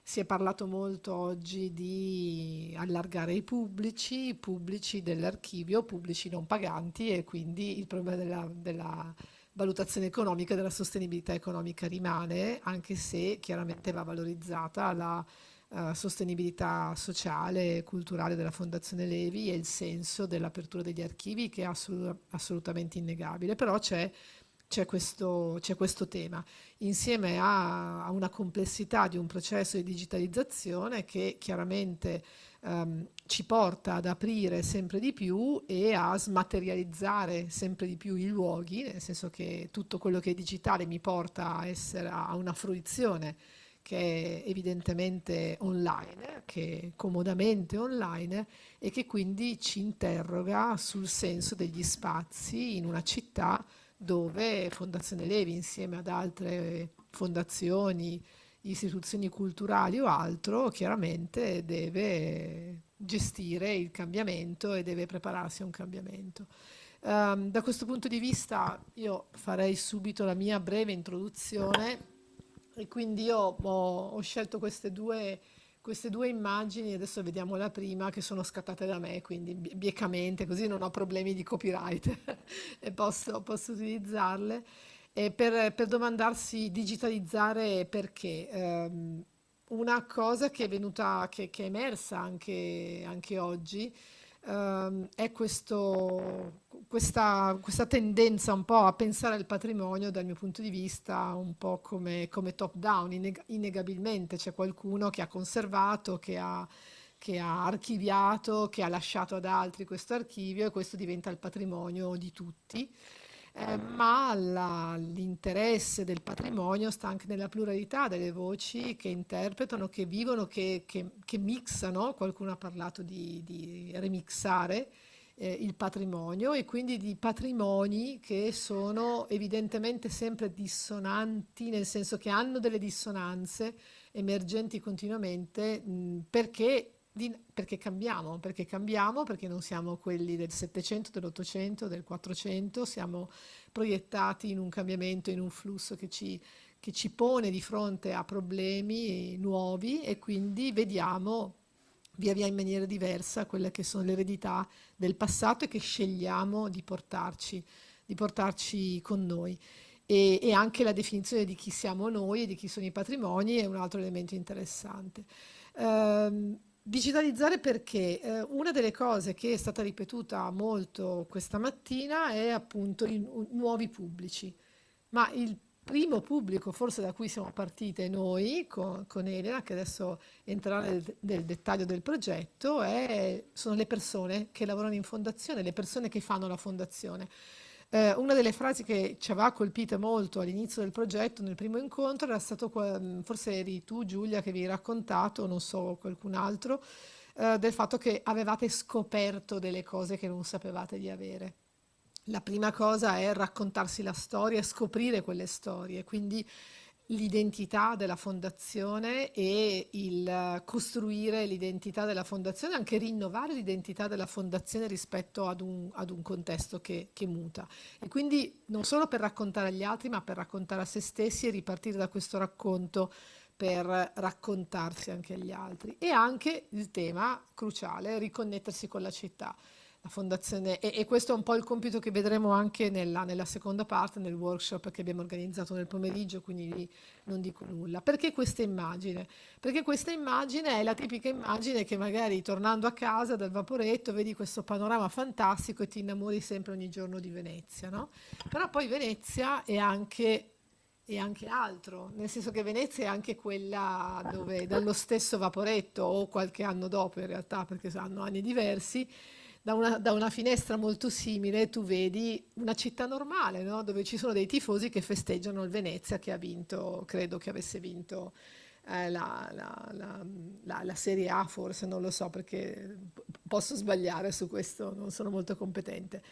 E questo forse è la sfida, no? Delle fondazioni come Levi e di molte istituzioni culturali, cioè andare oltre, superare questa fantastica scenografia, questo essere così bella e così stupenda che rischia di schiacciare Venezia nel ruolo di scenario, e sui giornali qualche giorno fa si raccontava dell'ennesimo super matrimonio che a giugno bloccherà Venezia per 4 giorni, perché Venezia è uno scenario fantastico e quindi movimento, sviluppo economico fantastico, bellissimo, ma Venezia è vita, normalità, persone che non necessariamente magari visitano gli archivi o che entrano nelle fondazioni culturali, turisti tanti, e quindi che cosa succede e che ruolo hanno e che futuro hanno le istituzioni culturali.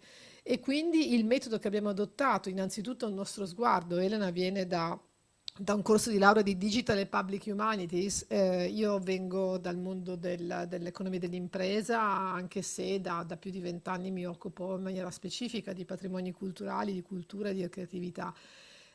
Quindi innanzitutto il nostro sguardo diverso, ma anche la molteplicità di un progetto, e qui ringrazio di nuovo pubblicamente Fiorella e la Fondazione, perché ad un certo punto abbiamo, anche per superare i limiti di progetti che durano un anno, e in un anno tu inizi appena a fare un lavoro fantastico ma poi devi rimettere in gioco tutto, e abbiamo agganciato un altro piccolo progetto di didattica innovativa lato Ca' Foscari, quindi facendo un po' di cooperazione anche tra istituti universitari diversi che funziona.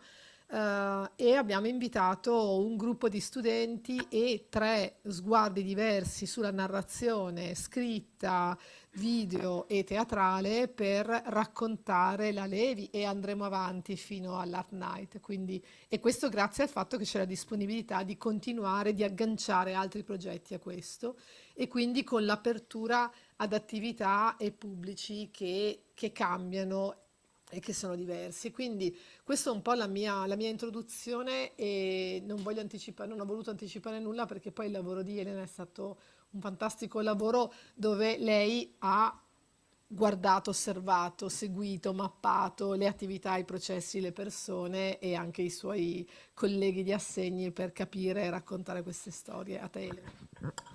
Grazie. Allora, ok. Come diceva la professoressa, il mio assegno di ricerca si è concentrato sul ruolo della digitalizzazione all'interno delle istituzioni culturali, analizzando non solo l'aspetto conservativo del patrimonio, ma soprattutto le trasformazioni organizzative e identitarie che affrontano per forza le istituzioni culturali una volta che iniziano un processo di digitalizzazione. La mia ricerca appunto si è sviluppata attorno al laboratorio di digitalizzazione, il Live DigiLab, qui in Fondazione, che è diventato sì un laboratorio come strumento tecnico, ma soprattutto uno strumento strategico per il riposizionamento dell'istituzione all'interno del panorama culturale veneziano, comunque nazionale. E ciò ha dimostrato come la digitalizzazione in realtà possa essere un importante catalizzatore di innovazione, capace di ridefinire modelli operativi, strategie di engagement e collaborazioni istituzionali. E il mio assegno si articola su due direttive principali. La prima, appunto, la digitalizzazione come leva di trasformazione organizzativa e identitaria, e dall'altra parte invece il suo potenziale nel riscoprire e valorizzare il patrimonio culturale anche in chiave narrativa e partecipativa. In questo scenario, secondo me, è molto importante sottolineare il contesto in cui la Fondazione opera, Venezia ovviamente, che è un ecosistema culturale molto denso e complesso, caratterizzato da una coesistenza di numerose istituzioni che devono per forza ripensare il proprio ruolo e la propria identità costantemente per rispondere alle esigenze contemporanee, e la digitalizzazione, il digitale più in generale, è una di queste. Quindi la mia ricerca, la mia sfida all'interno della ricerca era quella di comprendere come la digitalizzazione potesse ridefinire l'identità della Fondazione e aprire nuove opportunità di crescita. Il workshop di questo pomeriggio, come diceva la professoressa, rientra proprio in questa prospettiva per individuare, speriamo, insomma, individuare qualche strategia per trovare delle soluzioni sostenibili e innovative per la Fondazione, ma anche magari per le istituzioni culturali più in generale. Il secondo aspetto appunto si concentra invece sul potenziale della digitalizzazione nel riportare alla luce storie dimenticate, offrendo nuove chiavi di lettura per il patrimonio. La digitalizzazione quindi diventa uno strumento, un dispositivo di riscoperta e reinterpretazione capace di generare nuove narrazioni e rafforzare il legame col territorio e con il pubblico a seconda di diversi tipi di collaborazione.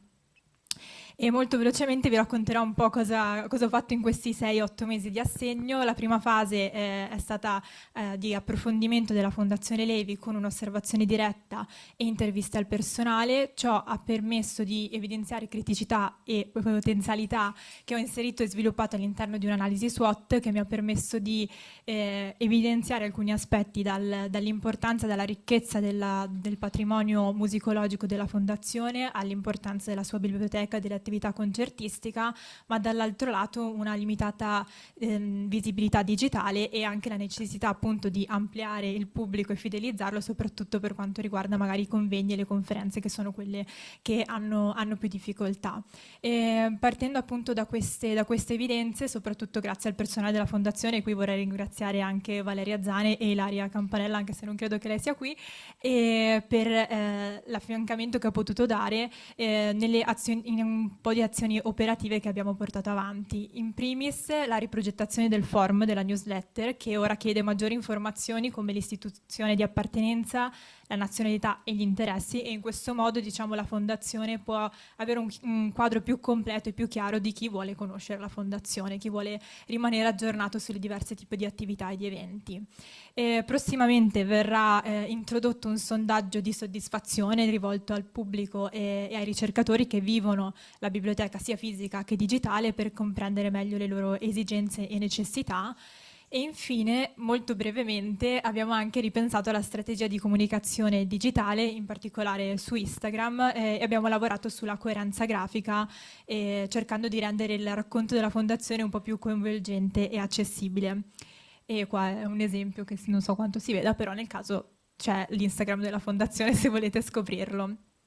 La seconda fase, che in realtà è ancora in corso, invece si è spostata su una dimensione più esterna, con il coinvolgimento degli studenti del minor di management artistico di cui parlava appunto la professoressa, e inoltre anche la giornata di oggi è per me un importante spunto per la mia ricerca, perché come la Fondazione si racconta e viene raccontata diventa un importante tassello di quella identità che si sta ridefinendo in questi ultimi anni.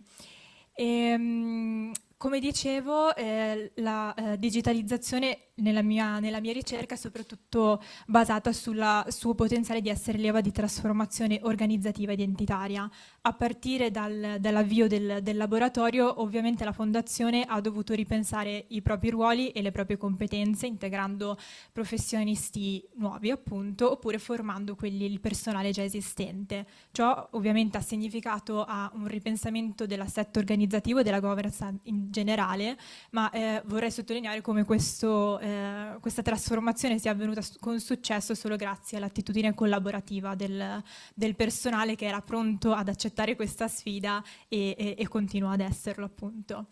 Parallelamente la digitalizzazione ha ampliato l'offerta culturale della Fondazione, rendendola ovviamente più ibrida, grazie appunto all'apporto dell'Evidata, e un aspetto che secondo me è molto interessante è il fatto che la digitalizzazione stessa sia diventata un asse di ricerca e di formazione per la Fondazione, e ne è un esempio appunto il ciclo di conferenze che è stato fatto l'anno scorso in collaborazione con Many Heritage e Lira, che qua appunto vi ho lasciato i titoli di diversi seminari che sono invece accessibili tramite il canale YouTube della Fondazione, in cui viene discussa appunto le sfide della digitalizzazione archivistica.